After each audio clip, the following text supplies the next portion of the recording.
ಮತ್ತೊಮ್ಮೆ ತಮಗೆಲ್ಲರಿಗೂ ನಮಸ್ಕಾರ. ಎಲ್ಲ ಕೆಸೆಟ್ ಪರೀಕ್ಷಾರ್ಥಿಗಳಿಗಾಗಿ ಕರ್ನಾಟಕ ರಾಜ್ಯ ಅಕ್ಕಮಹಾದೇವಿ ಮಹಿಳಾ ವಿಶ್ವವಿದ್ಯಾಲಯವು ತನ್ನ OERC ಮುಖಾಂತರ ನಡೆಸ್ತಾ ಇರತಕ್ಕಂಥ ಈ ಆನ್ಲೈನ್ ಕೋಚಿಂಗ್ ವ್ಯವಸ್ಥೆಯ ರಿಸರ್ಚ್ ಆಪ್ಟಿಟ್ಯೂಡ್ನ 5ನೆಯ ಹಾಗೂ ನನ್ನ ಈ ಅಂತಿಮ ಉಪನ್ಯಾಸಕ್ಕೆ ತಮಗೆಲ್ಲರಿಗೂ ಮತ್ತೊಮ್ಮೆ ಸ್ವಾಗತವನ್ನು ಕೋರ್ತೇನೆ. ಕಳೆದ 4 ಉಪನ್ಯಾಸಗಳಲ್ಲಿ ನಾನು ಸಂಶೋಧನೆಗೆ ಸಂಬಂಧಪಟ್ಟಂತೆ ಹಲವಾರು ವಿಷಯಗಳನ್ನು ತಮ್ಮ ಮುಂದೆ ಪ್ರಸ್ತುತಪಡಿಸಿದ್ದೇನೆ ಮತ್ತು ಸಂಶೋಧನೆಯನ್ನು ಯಾವ ರೀತಿ ಪ್ರಾರಂಭಿಸಬೇಕು ಅಲ್ಲಿಂದ ಹಿಡಿದುಕೊಂಡು ಸಂಶೋಧನೆಯ ಮುಕ್ತಾಯದವರೆಗೆ, ರಿಪೋರ್ಟಿಂಗ್ವರೆಗೆ ಎಲ್ಲವುಗಳನ್ನು ರೆಫರೆನ್ಸಿಂಗ್ವರೆಗೆ ತಮಗೆ ಸಂಕ್ಷಿಪ್ತವಾಗಿ ಕ್ಯಾಪ್ಸ್ಯೂಲ್ನಲ್ಲಿ ತಮಗೆ ಒಂದು ವಿಷಯವನ್ನು ತಮ್ಮೆದುರಿಗೆ ಇಟ್ಟಿದ್ದೇನೆ.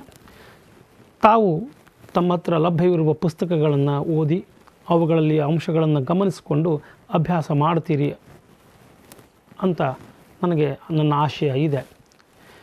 ಇದು ಕೂಡ ಸಂಶೋಧನೆಗೆ ಸಂಬಂಧಪಟ್ಟದ್ದು, ಆದರೆ ನೇರವಾಗಿ ಸಂಶೋಧನೆಗೆ ಒಳಪಡದೆ ಸಂಶೋಧನೆಯ ಮೇಲೆ ಪ್ರಭಾವ ಬೀರತಕ್ಕಂಥ 2 ಅಂಶಗಳ ಕುರಿತು ನಾನು ಇವತ್ತಿಲ್ಲಿ ನಿಮ್ಮ ಜೊತೆಗೆ ಚರ್ಚೆ ಮಾಡ್ತಾ ಇದ್ದೀನಿ.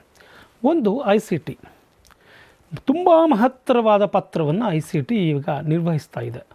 ಎಲ್ಲ ಕ್ಷೇತ್ರಗಳನ್ನು ನಿರ್ವಹಿಸಿದೆ. ಅದಕ್ಕೆ ಸಂಶೋಧನೆಯು ಹೊರತಲ್ಲ. ನಾವೆಲ್ಲರೂ ಅದಕ್ಕೆ ನಮ್ಮನ್ನು ನಾವು ಒಪ್ಪಿಸ್ಕೊಂಡಿದ್ದೇವೆ ಮತ್ತು ಸಂಶೋಧನೆಯಲ್ಲಿ ICTಯ ಬಳಕೆಯನ್ನು ನಾವು ಮಾಡ್ತಾ ಇದ್ದೇವೆ. ಇದರ ಮೇಲೆ 2014ರಿಂದ ಇತ್ತೀಚೆಗೆ ಹಲವಾರು ಪ್ರಶ್ನೆಗಳು ಕೂಡ ಬಂದಿದ್ದಾವೆ. ಅದೇ ಸಂದರ್ಭದಲ್ಲಿ ಮತ್ತೊಂದು ಮುಖ್ಯವಾದ ಮಹತ್ತರವಾದ ಪ್ರಶ್ನೆ ಎತ್ತಿರ್ತಕ್ಕಂಥದ್ದು ಮೊದಲಿಂದನೂ ಇತ್ತು ಅದು, ಆದರೆ ಅದು ಕೇವಲ ಎಥಿಕಲ್ ಕ್ವೆಶ್ಚನ್ ಆಗಿ ಉಳಿದಿತ್ತು. ರಿಸರ್ಚ್ ಎಥಿಕ್ಸನ್ನು ಎಲ್ಲ ಕಡೆಗೆ ಪಾಠ ಮಾಡಲಾಗ್ತಾ ಇತ್ತು. ರಿಸರ್ಚ್ ಎಥಿಕ್ಸನ್ನು ಒಬ್ಬ ರಿಸರ್ಚರ್ ಯಾವ ರೀತಿಯಾಗಿ ತನ್ನ ಮೌಲ್ಯಗಳನ್ನು ಮೇಂಟೈನ್ ಮಾಡಿಕೊಳ್ಬೇಕು, ನೀತಿಗಳನ್ನು ಮೇಂಟೈನ್ ಮಾಡಿಕೊಳ್ಬೇಕು ಅನ್ನೋದರ ಬಗ್ಗೆ ಆತನಿಗೆ ಬೋಧನೆ ಆಗ್ತಾ ಇತ್ತು. ಆದರೆ ಕಳೆದ ಕೆಲವು ವರ್ಷಗಳಲ್ಲಿ ಆದಂತಹ ಹಲವಾರು ಘಟನೆಗಳಿಂದ ಒಂದಿಷ್ಟು ಗಣನೀಯ ಪ್ರಮಾಣದ ಬದಲಾವಣೆಗಳು ಈ ರಿಸರ್ಚ್ ಎಥಿಕ್ಸ್ ಕ್ಷೇತ್ರದಲ್ಲಿ, ಅದರಲ್ಲೂ ಭಾರತೀಯ ಸಂಶೋಧನಾ ಕ್ಷೇತ್ರದಲ್ಲಿ ಕಂಡುಬಂದಿವೆ. ಇದರ ಬಗ್ಗೆನೂ ಕೂಡ ಪ್ರಶ್ನೆಗಳು ಉದ್ಭವಿಸಬಹುದು, ಅಂತಹ ಪ್ರಶ್ನೆಗಳನ್ನು ಕೇಳಬಹುದು ಅಂತಕ್ಕಂಥದ್ದು ಕೂಡ ಒಂದು ನನ್ನ ನಂಬಿಕೆ.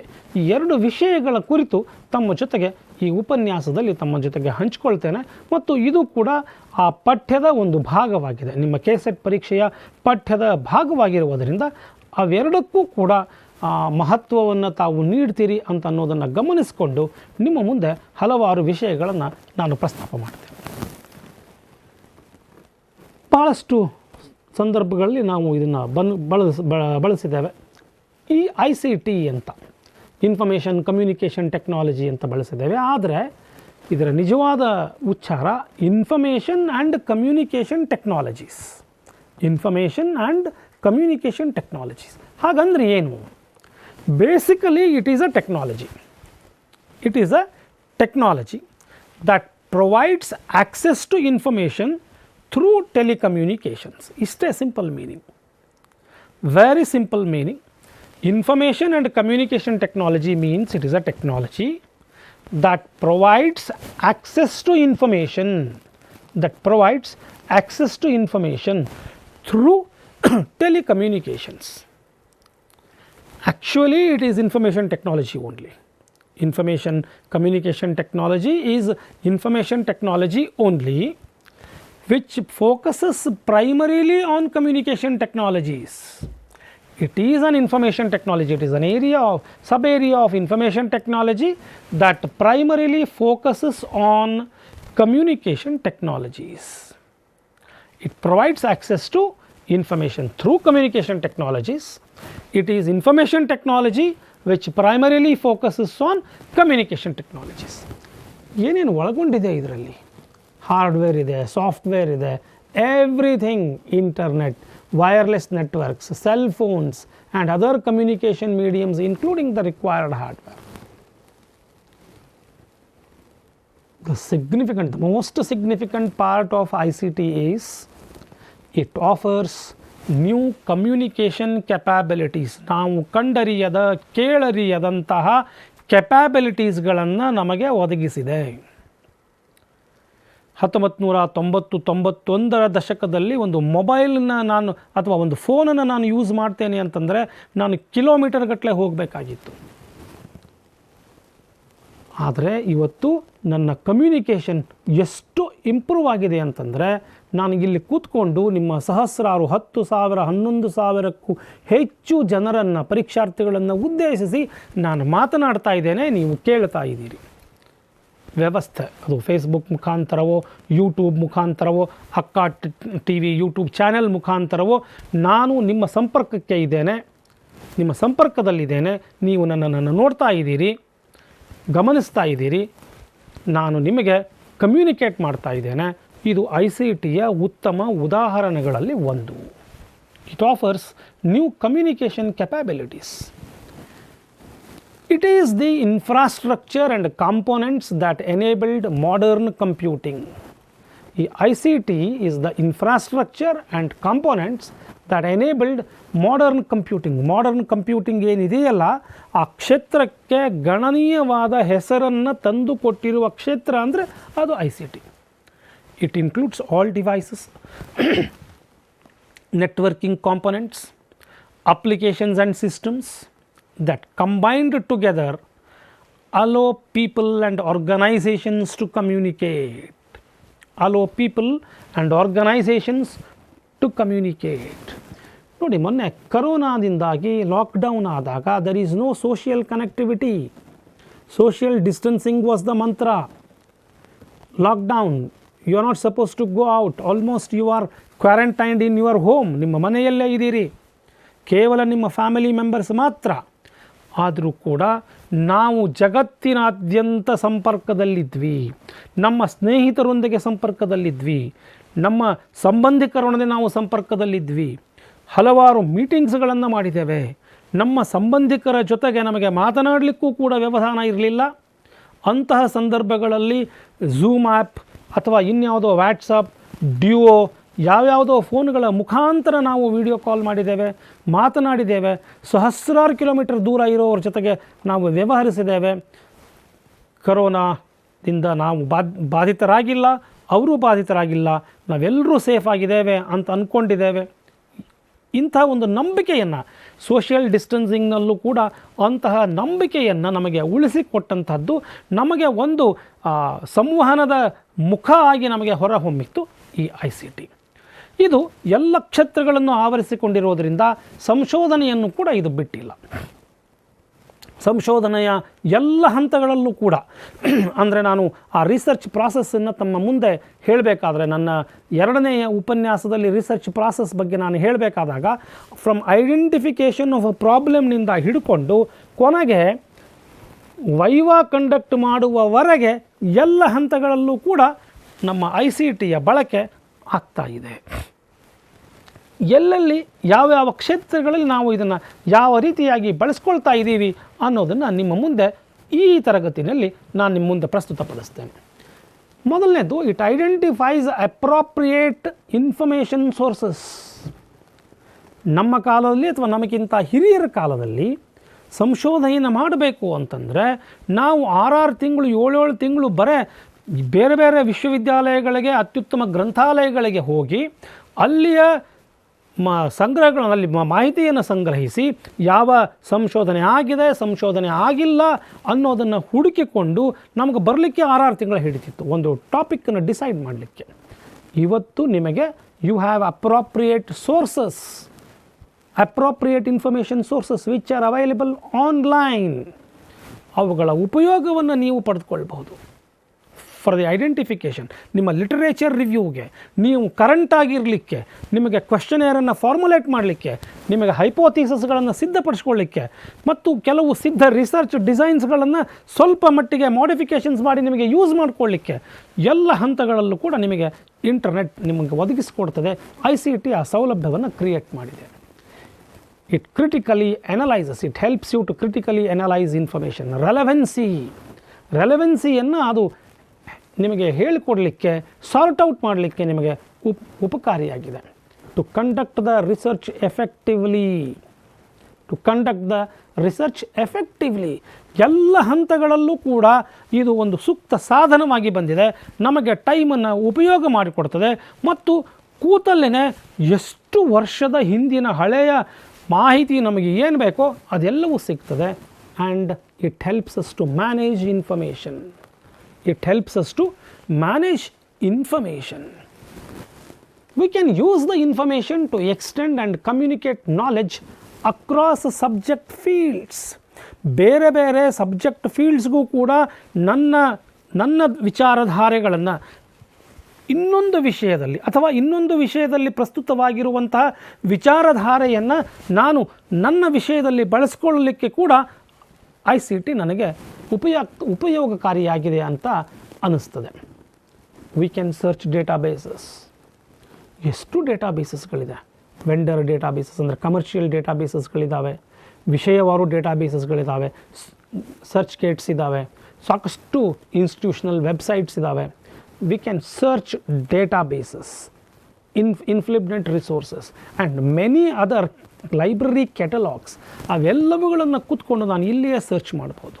V can link to individual databases, JSTOR, JGate, EBSCO, AGRIS, ಎಲ್ಲೆಲ್ಲಿ ಸಾಧ್ಯ ಇದೆಯೋ ಕ್ಯಾಬಿ, ಏನೇನು ಯಾವ್ಯಾವ ಡೇಟಾಬೇಸಸ್ಗಳನ್ನ IEEE ಕೂತ್ಕೊಂಡೆ ನಾನು ಇಲ್ಲಿ ಮನೆಯಲ್ಲಿ ಕೂತ್ಕೊಂಡೆ ಆ ಇಂಡಿವಿಜುವಲ್ ಡೇಟಾಬೇಸಸ್ಗೆ ನಾನು ಲಿಂಕ್ ಆಗಿ ಆ ಇಂಡಿವಿಜುವಲ್ ಡೇಟಾಬೇಸಸ್ನಿಂದ ಬೇಕಾಗಿರ್ತಕ್ಕಂಥ ನನ್ನ ಸಂಶೋಧನೆಗೆ ಉಪಯುಕ್ತವಾದಂತಹ ಮಾಹಿತಿಯನ್ನು ನನಗೆ ತೆಗೆದುಕೊಳ್ಳಲಿಕ್ಕೆ ಬರ್ತದೆ. ಇವು ಅಪ್ಲಿಕೇಶನ್ಸ್. ಮತ್ತು ಎಫೆಕ್ಟ್ ಏನಿದೆ ಹಾಗಂದರೆ ICTಯ ಎಫೆಕ್ಟ್ ರಿಸರ್ಚ್ ಮೇಲೆ ಏನಾಗಿದೆ? 3 ಹಂತಗಳಲ್ಲಿ ನಾವು ಈ ಎಫೆಕ್ಟ್ಗಳನ್ನು ಗುರುತಿಸಬಹುದು.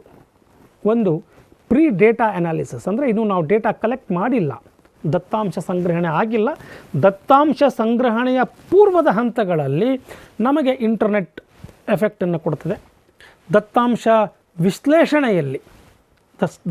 ವಿಶ್ಲೇಷಣೆಯಲ್ಲಿ ನಮಗೆ ಅನುಕೂಲಕಾರಿಯಾಗಿದೆ. ದತ್ತಾಂಶ ವಿಶ್ಲೇಷಣೆಯ ನಂತರ ಪೋಸ್ಟ್ ಡೇಟಾ ಅನಾಲಿಸಿಸಲ್ಲೂ ಕೂಡ ನಮಗೆ ICTಯ ಮಹತ್ವ ತಿಳಿದು ಬರ್ತದೆ. ನೋಡೋಣ ಎಲ್ಲೆಲ್ಲಿ ಅದು ಯಾವ ರೀತಿ ಎಫೆಕ್ಟನ್ನು ಕೊಟ್ಟಿದೆ, ನಾವು ಅದನ್ನು ಯಾವ ಮಟ್ಟಿಗೆ ಬಳಸ್ಕೊಳ್ತಾ ಇದ್ದೀವಿ ಅಂತ ಅನ್ನೋದನ್ನು ನಿಮಗೆ ಗೊತ್ತಾಗ್ತದೆ. ಅದು ಕಂಡ ತಕ್ಷಣ ಈ ಹೆಸರನ್ನು ನಾನು ಕೇಳಿದ್ದೇನೆ, ಇದನ್ನು ನಾನು ಯೂಸ್ ಮಾಡಿದ್ದೇನೆ ಅಂತ ಅನ್ನೋದು ನಿಮ್ಮ ಮುಖದ ಮೇಲೆ ಗೊತ್ತಾಗ್ತದೆ. ಒಂದು ರೀತಿಯ ಮಂದಹಾಸವನ್ನು ನೀವು ಬೀರ್ತೀರಿ. Pre data analysis, literature search. ನಾನು ಆಗಲೇ ಹೇಳಿದೆ, 6 ತಿಂಗಳ 7 ತಿಂಗಳ 1 ವರ್ಷಗಳ ಕಾಲ ಭಾರತದ ಮೂಲೆಗಳಿಗೂ ಹೋಗಿ ನಾವು ಲಿಟರೇಚರನ್ನು ಸರ್ಚ್ ಮಾಡ್ತಾ ಇದ್ವಿ ನಮ್ಮ ಟಾಪಿಕ್ದು. ಆದರೆ ಇವತ್ತು ಅದರ ಅಗತ್ಯತೆ ನಮಗಿಲ್ಲ. Tip of the finger, just tip of the finger, you just press, ನಿಮಗೆ ಏನು ಬೇಕೋ ಆ ಕೀವರ್ಡನ್ನು ಡಿಕ್ಲೇರ್ ಮಾಡಿ, ಕೀವರ್ಡ್ಗಳನ್ನು ಕಾಂಬಿನೇಷನ್ ಮಾಡಿ, ನಿಮ್ಮ ಮುಂದೆ ರಾಶಿಯಾಗಿ ಮಾಹಿತಿ ಬರ್ತದೆ. ಇನ್ಫಾರ್ಮೇಷನ್ ಓವರ್ಲೋಡ್, ಹುಡುಕೋದು ಕಷ್ಟ ಆಗುತ್ತೆ ನಿಮಗೆ. ಲಿಟರೇಚರ್ ಸರ್ಚ್ಗೆ ತುಂಬ ಅನುಕೂಲಕಾರಿಯಾದಂತಹ ಒಂದು ಈ ನಮ್ಮ ICT. ಅದೇ ರೀತಿ ಆರ್ಟಿಕಲ್ ಅವೈಲಬಿಲಿಟಿ. ಈ ಒಂದು ಆರ್ಟಿಕಲ್ ಅಲ್ಲಿ ಸಿಗುತ್ತಾ, ಸಾಫ್ಟ್ ಕಾಪಿ ಇದೆಯಾ ಇಲ್ವಾ, ನೀವು ಅದನ್ನು ಸರ್ಚ್ ಮಾಡಿಕೊಂಡ್ರೆ ಸಾಫ್ಟ್ ಕಾಪೀಸ್ಗಳು, ಕಾಪೀಸ್ಗಳು ನಿಮಗೆ ಸಿಗುತ್ತೆ, ಅಲ್ಲೇ ಲಭ್ಯ ಇರ್ತವೆ. ನೀವು ಅವುಗಳನ್ನು ಡೌನ್ಲೋಡ್ ಮಾಡ್ಕೊಳ್ಬಹುದು. ಅಥವಾ ಆರ್ಟಿಕಲ್ ರಿಕ್ವೆಸ್ಟನ್ನ ಡಾಕ್ಯುಮೆಂಟ್ ಡೆಲಿವರಿ ಸರ್ವಿಸ್ ಅಂತ ಬರೆದಿದೆಯೇ ನೋಡಿ, ಅಲ್ಲಿ ಕೆಳಗಡೆ ಇರ್ತದೆ, you can request an article to the author or to the person who is ready to share with you. ನೀವು ಅವರಿಗೆ ಒಂದು ಇಮೇಲನ್ನು ಕಳಿಸಿದರೆ ನಿಮಗೆ ಬೇಕಾದಂಥ ಆರ್ಟಿಕಲ್ ನಿಮಗೆ ದೊರೀತದೆ. ಹಿಂದಿನ ಕಾಲದಲ್ಲಿ ನಾವು ಇಂಥದೊಂದು ನನಗೆ ಪ್ರೀಪ್ರಿಂಟ್ ಬೇಕು, ದಯವಿಟ್ಟು ಕಳಿಸ್ಕೊಡಿ ಅಂತ ನಾನು ಅಮೇರಿಕಾದಲ್ಲಿರ್ತಕ್ಕಂಥ ಸಂಶೋಧಕರಿಗೆ, ನನ್ನ ವಿಷಯದಲ್ಲೇ ಸಂಶೋಧನೆ ಮಾಡ್ತಕ್ಕಂಥ ಸಂಶೋಧಕರಿಗೆ ನಾನು ಪತ್ರವನ್ನು ಬರೆದು ಆ ಪತ್ರ ಅವರಿಗೆ ಮುಟ್ಟಿ ಅವರು ಅದನ್ನು ಕಳಿಸೋ ಅಷ್ಟೊತ್ತಿಗೆ 2.5-3 ತಿಂಗಳು ಆಗಿರ್ತಿತ್ತು. ಆದರೆ ಇವತ್ತು ನನಗೆ 3 ಅಥವಾ 4 ನಿಮಿಷಗಳಲ್ಲಿ ಆ ಆರ್ಟಿಕಲ್ ನನ್ನ ಕೈಗೆ ದೊರಕುತ್ತೆ. ನನಗೆ ತುಂಬ ಬೇಕಾದಂಥವರು ನಮ್ಮ ಹಿಂದಿನ ಕುಲಪತಿಗಳು ನನಗೆ ಒಂದು ಮೆಸೇಜ್ ಕಳಿಸಿದ್ರು, ಇಂಥದ್ದೊಂದು ಆರ್ಟಿಕಲ್ ಸಿಗುತ್ತಾ ಅಂತ. ಅವರು ಕೇಳಿದ 2 ಅಥವಾ 3ನೇ ನಿಮಿಷಕ್ಕೆ ಅವರಿಗೆ ಆ ಆರ್ಟಿಕಲ್ ಲಭ್ಯ ಆಯಿತು. ಸೋ ಫಾಸ್ಟ್ ಅಂತ ಹಾಕಿದ್ರು ಅವರು. ಕಾರಣ ಇಷ್ಟೇ, ಈ ICT. ನಾನು ಅದನ್ನು ನನ್ನ ಸ್ನೇಹಿತರಿಗೆ ಕಳಿಸಿದೆ, ನನ್ನ ಸ್ನೇಹಿತರು ಮುಂದಿನ 1 ಕ್ಷಣದಲ್ಲಿ ಆ ಆರ್ಟಿಕಲನ್ನು ನನಗೆ ಕಳಿಸಿದರು, ನಾನು ಅದನ್ನು ಅವರಿಗೆ ರವಾನಿಸಿದೆ. 3 ಅಥವಾ 4 ನಿಮಿಷಗಳ ಆ ಅವಧಿಯಲ್ಲಿ ಅವರಿಗೆ ಬೇಕಾದಂಥ ಆರ್ಟಿಕಲ್ ಅವರಿಗೆ ಮುಟ್ಟಿತು. ಡಾಕ್ಯುಮೆಂಟ್ ಡೆಲಿವರಿ ಆಯಿತು. ಈ ಡಾಕ್ಯುಮೆಂಟ್ ಅದೇ ರೀತಿಯಾಗಿ ಥೀಸಸ್ ಆ್ಯಂಡ್ ಡಿಸರ್ಟೇಷನ್ಸ್, ನಮ್ಮಲ್ಲಿ ನೂರಾರು ವಿಶ್ವವಿದ್ಯಾಲಯಗಳಿದ್ದಾವೆ. ಪ್ರತಿ ವಿಶ್ವವಿದ್ಯಾಲಯವು ಪ್ರತಿ ವರ್ಷ 100ಕ್ಕೂ ಹೆಚ್ಚು PhDsಗಳನ್ನು ಅವಾರ್ಡ್ ಮಾಡುತ್ತೆ. ಒಂದೊಂದು ವಿಷಯದ ಮೇಲೆ ನೂರಾರು ಥೀಸಸ್ಗಳಿದ್ದಾವೆ. ಅವೆಲ್ಲವುಗಳನ್ನು ಕನ್ಸಲ್ಟ್ ಮಾಡೋದು ತುಂಬ ಕಷ್ಟಕರ. ಆದರೆ ಅವೆಲ್ಲವುಗಳು ನಮಗೆ ಈ ಫಾರ್ಮಲ್ಲಿ, ಡಿಜಿಟಲ್ ಫಾರ್ಮ್ಗಳಲ್ಲಿ ಸಿಗುತ್ತೆ. Availability of theses and dissertations has become very easier now. Content ಸರ್ಚನ್ನ ನಾನು ಇಲ್ಲೇ ಕೂತ್ಕೊಂಡಲ್ಲೇ ನಾನು ಕಂಟೆಂಟ್ ಸರ್ಚನ್ನು ಮಾಡಬಹುದು. ಲಿಟ್ರೇಚರ್ ಟ್ರ್ಯಾಕ್ ಮಾಡ್ಬೋದು, ಯಾವ್ಯಾವುದು ನಡೆದಿದೆ ಅಲರ್ಟ್ ಸರ್ವೀಸಸ್ಗಳನ್ನು. ಬಹುಶಃ ಗೂಗಲ್ ಸ್ಕಾಲರನ್ನು ಯೂಸ್ ಮಾಡ್ತಾ ಇರ್ತಕ್ಕಂಥವ್ರಿಗೆ ಈ ಲಿಟ್ರೇಚರ್ ಟ್ರ್ಯಾಕಿಂಗ್ ಬಗ್ಗೆ ಗೊತ್ತಿದೆ. ಡೇಟಾ ಕಲೆಕ್ಷನ್ನಲ್ಲಿ ಇದು ನನಗೆ ಹೆಲ್ಪ್ ಆಗುತ್ತೆ. ವಿಶದವಾಗಿ ನೋಡ್ತಾ ಹೋಗೋಣ. ಲಿಟ್ರೇಚರ್ ಸರ್ಚ್, ಶೋಧಗಂಗಾ ತಾವೆಲ್ಲರೂ ಉಪಯೋಗಿಸಿದಿರಿ ಅಂತ ನಾನು ಅಂದ್ಕೊಂಡಿದ್ದೇನೆ. It is a repository of theses submitted to Indian universities. They are all available in the electronic form. ಶೋಧಗಂಗಾಗೆ ತಾವು ರಿಜಿಸ್ಟರ್ ಆಗಿದ್ದರೆ, ಶೋಧಗಂಗಾದ ಉಪಯೋಗವನ್ನು ತಾವು ಮಾಡ್ಕೊಳ್ತಾ ಇದ್ದರೆ, ಇಂಡಿಯನ್ ಯೂನಿವರ್ಸಿಟೀಸ್ಗೆ ಸಬ್ಮಿಟ್ ಆದಂತಹ ಡಿಜಿಟಲ್ ರೂಪದಲ್ಲಿ ರೂಪಾಂತರೀಕರಣಗೊಂಡಂತಹ ಎಲ್ಲ ಥೀಸಸ್ಗಳು ತಮಗೆ ಲಭ್ಯ ಇವೆ. ಇಲ್ಲೇ ಕೂತ್ಕೊಂಡೆ ಆ ಎಲ್ಲ ಥೀಸಸ್ಗಳನ್ನು ತಾವು ಗಮನಿಸಬಹುದು. ಒಂದೆರಡು ವಿಶ್ವವಿದ್ಯಾಲಯಕ್ಕೆ ನಾನು ಹೋದಾಗ ಇಲ್ಲಿ ನೀವು ಇದನ್ನು ನೋಟ್ಸ್ ಮಾಡ್ಕೊಳ್ಳೋ ಹಂಗಿಲ್ಲ. ಡಿಸರ್ಟೇಷನ್ನು ಥೀಸಸ್ ಸೆಕ್ಷನ್ಗೆ ಹೋದಾಗ ನೀವು ಕೈ ಬಿಸ್ಕೊಂಡು ಹೋಗಬೇಕು, ಕೈ ಬಿಸ್ಕೊಂಡು ಬರಬೇಕು ಅಂತ ಹೇಳಿದರು. ನಾನು ಕೇಳಿದೆ, ಮತ್ತು ಕೈ ಬಿಸ್ಕೊಂಡು ಹೋಗಿ ಕೈ ಬಿಸ್ಕೊಂಡು ಬರೋದ್ರಾಗ ಉಪಯೋಗ ಏನದ? ಅಲ್ಲಿ ನಾನು ಹೋಗ್ತಾ ಇರೋದು ಅಲ್ಲಿ ಏನು ಸಂಶೋಧನೆ ನಡೀತಾ ಇದೆ ಅಂತ ನೋಡಲಿಕ್ಕೆ. ಆದರೆ ಇವತ್ತು ಪರಿಸ್ಥಿತಿ ಬೇರೆ ಇದೆ. ಅದೇ ವಿಶ್ವವಿದ್ಯಾಲಯದ ಎಲ್ಲ ಥೀಸಸ್ಗಳು ಈ ಶೋಧಗಂಗಾದಲ್ಲಿ ಲಭ್ಯ ಇವೆ.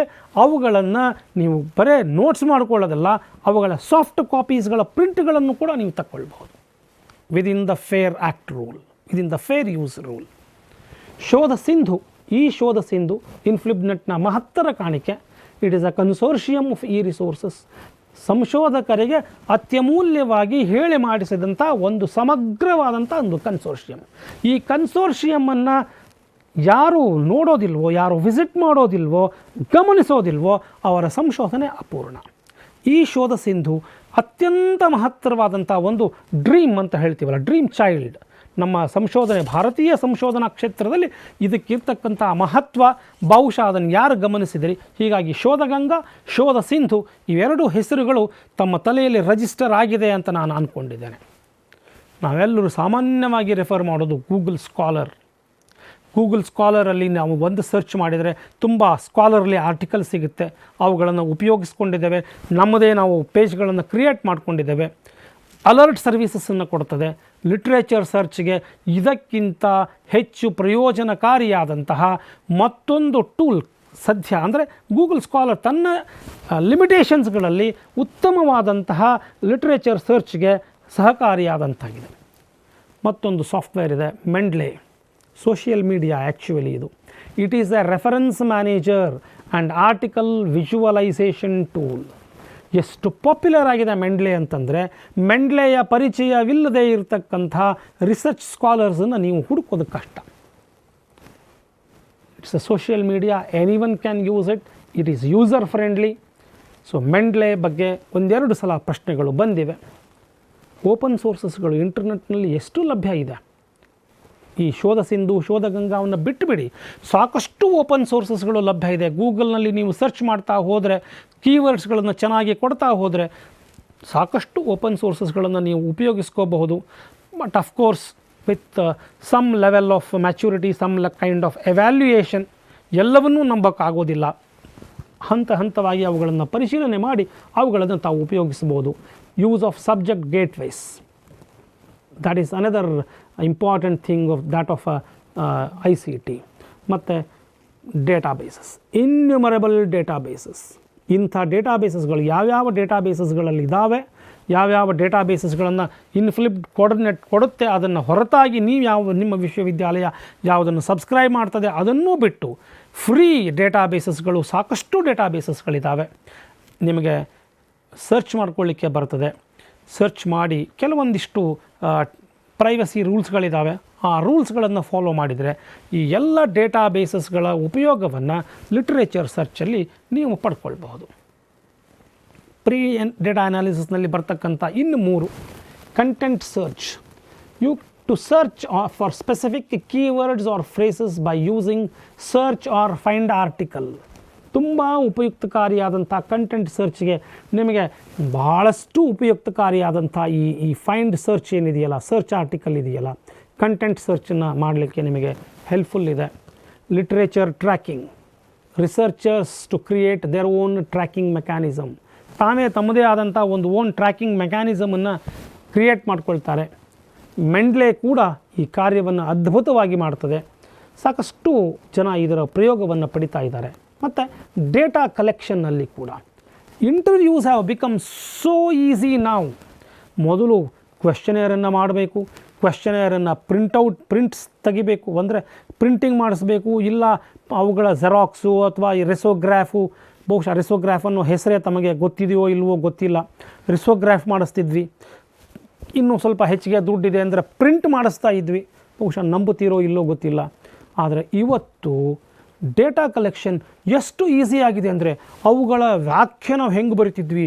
Dear sir, madam, I am working on this topic, kindly spare few minutes to provide your valuable information in spite of your busy schedule. The data provided by you will be kept confidential. It will be used only for academic and research purpose. It will never be revealed. Monkey surveys ತಗೊಳ್ಳಿ, Google form ತಗೊಳ್ಳಿ. You are invited to fill this. Simple. ಏನೂ ಇಲ್ಲ. No request, nothing. You are invited. If you don't accept, ನೀವು ಮತ್ತೊಂದು reminder ಬರ್ತದೆ. So and so has invited you.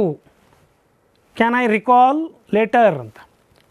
ಅಷ್ಟರ ಮಟ್ಟಿಗೆ Google forms ಆಗಿರಬಹುದು, ಸರ್ವೆ ಮಂಕಿ ಆಗಿರಬಹುದು, ಎಂತಹ ಅದ್ಭುತವಾದ ಫಾರ್ಮ್ಸ್ಗಳು ಅಂತಂದರೆ ಡೇಟಾಸ್ಗಳನ್ನು ನೀವು ಕಳಿಸ್ತೀರಿ, ಅವುಗಳನ್ನು ತುಂಬುತ್ತದೆ. ಅನಾಲಿಸಿಸ್ ಮಾಡಲಿಕ್ಕೆ ನಿಮಗೆ ತುಂಬ ಅನುಕೂಲಕಾರಿ.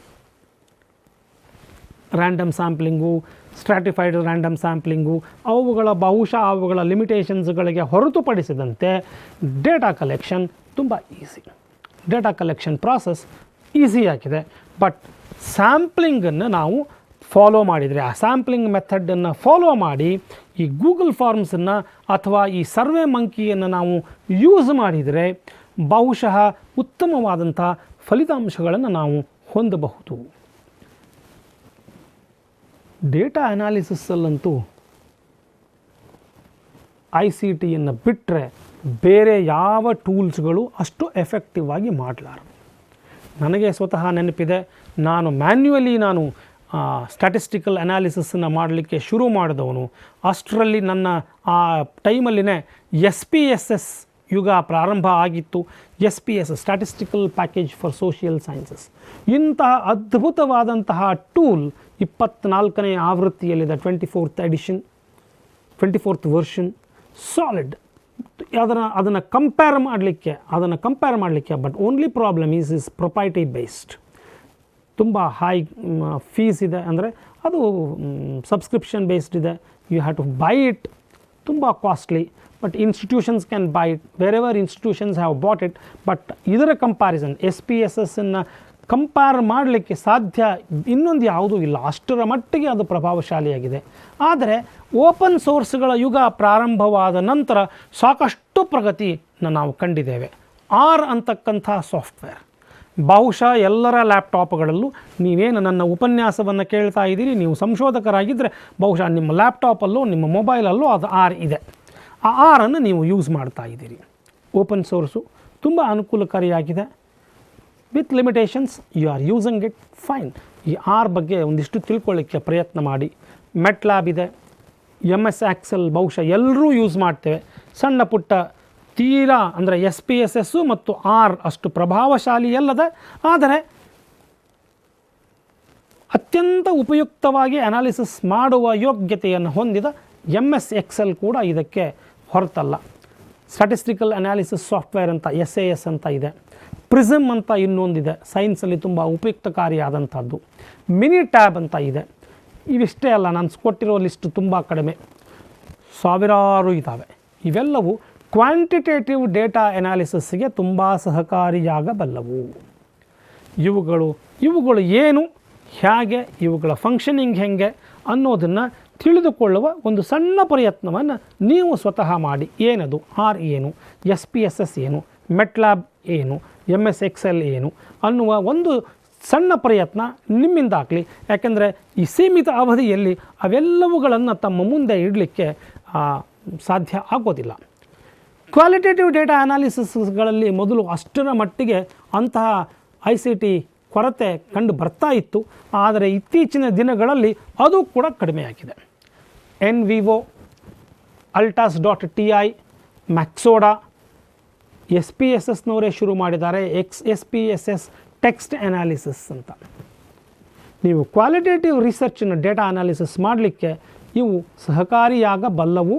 ಆದರೆ ನಿಮ್ಮ ಕ್ಷೇತ್ರಕ್ಕೆ ಇವು ಹೊಂದಿಕೆ ಆಗ್ತವಾ ಅನ್ನೋದು ಒಂದೇ ಪ್ರಶ್ನೆ.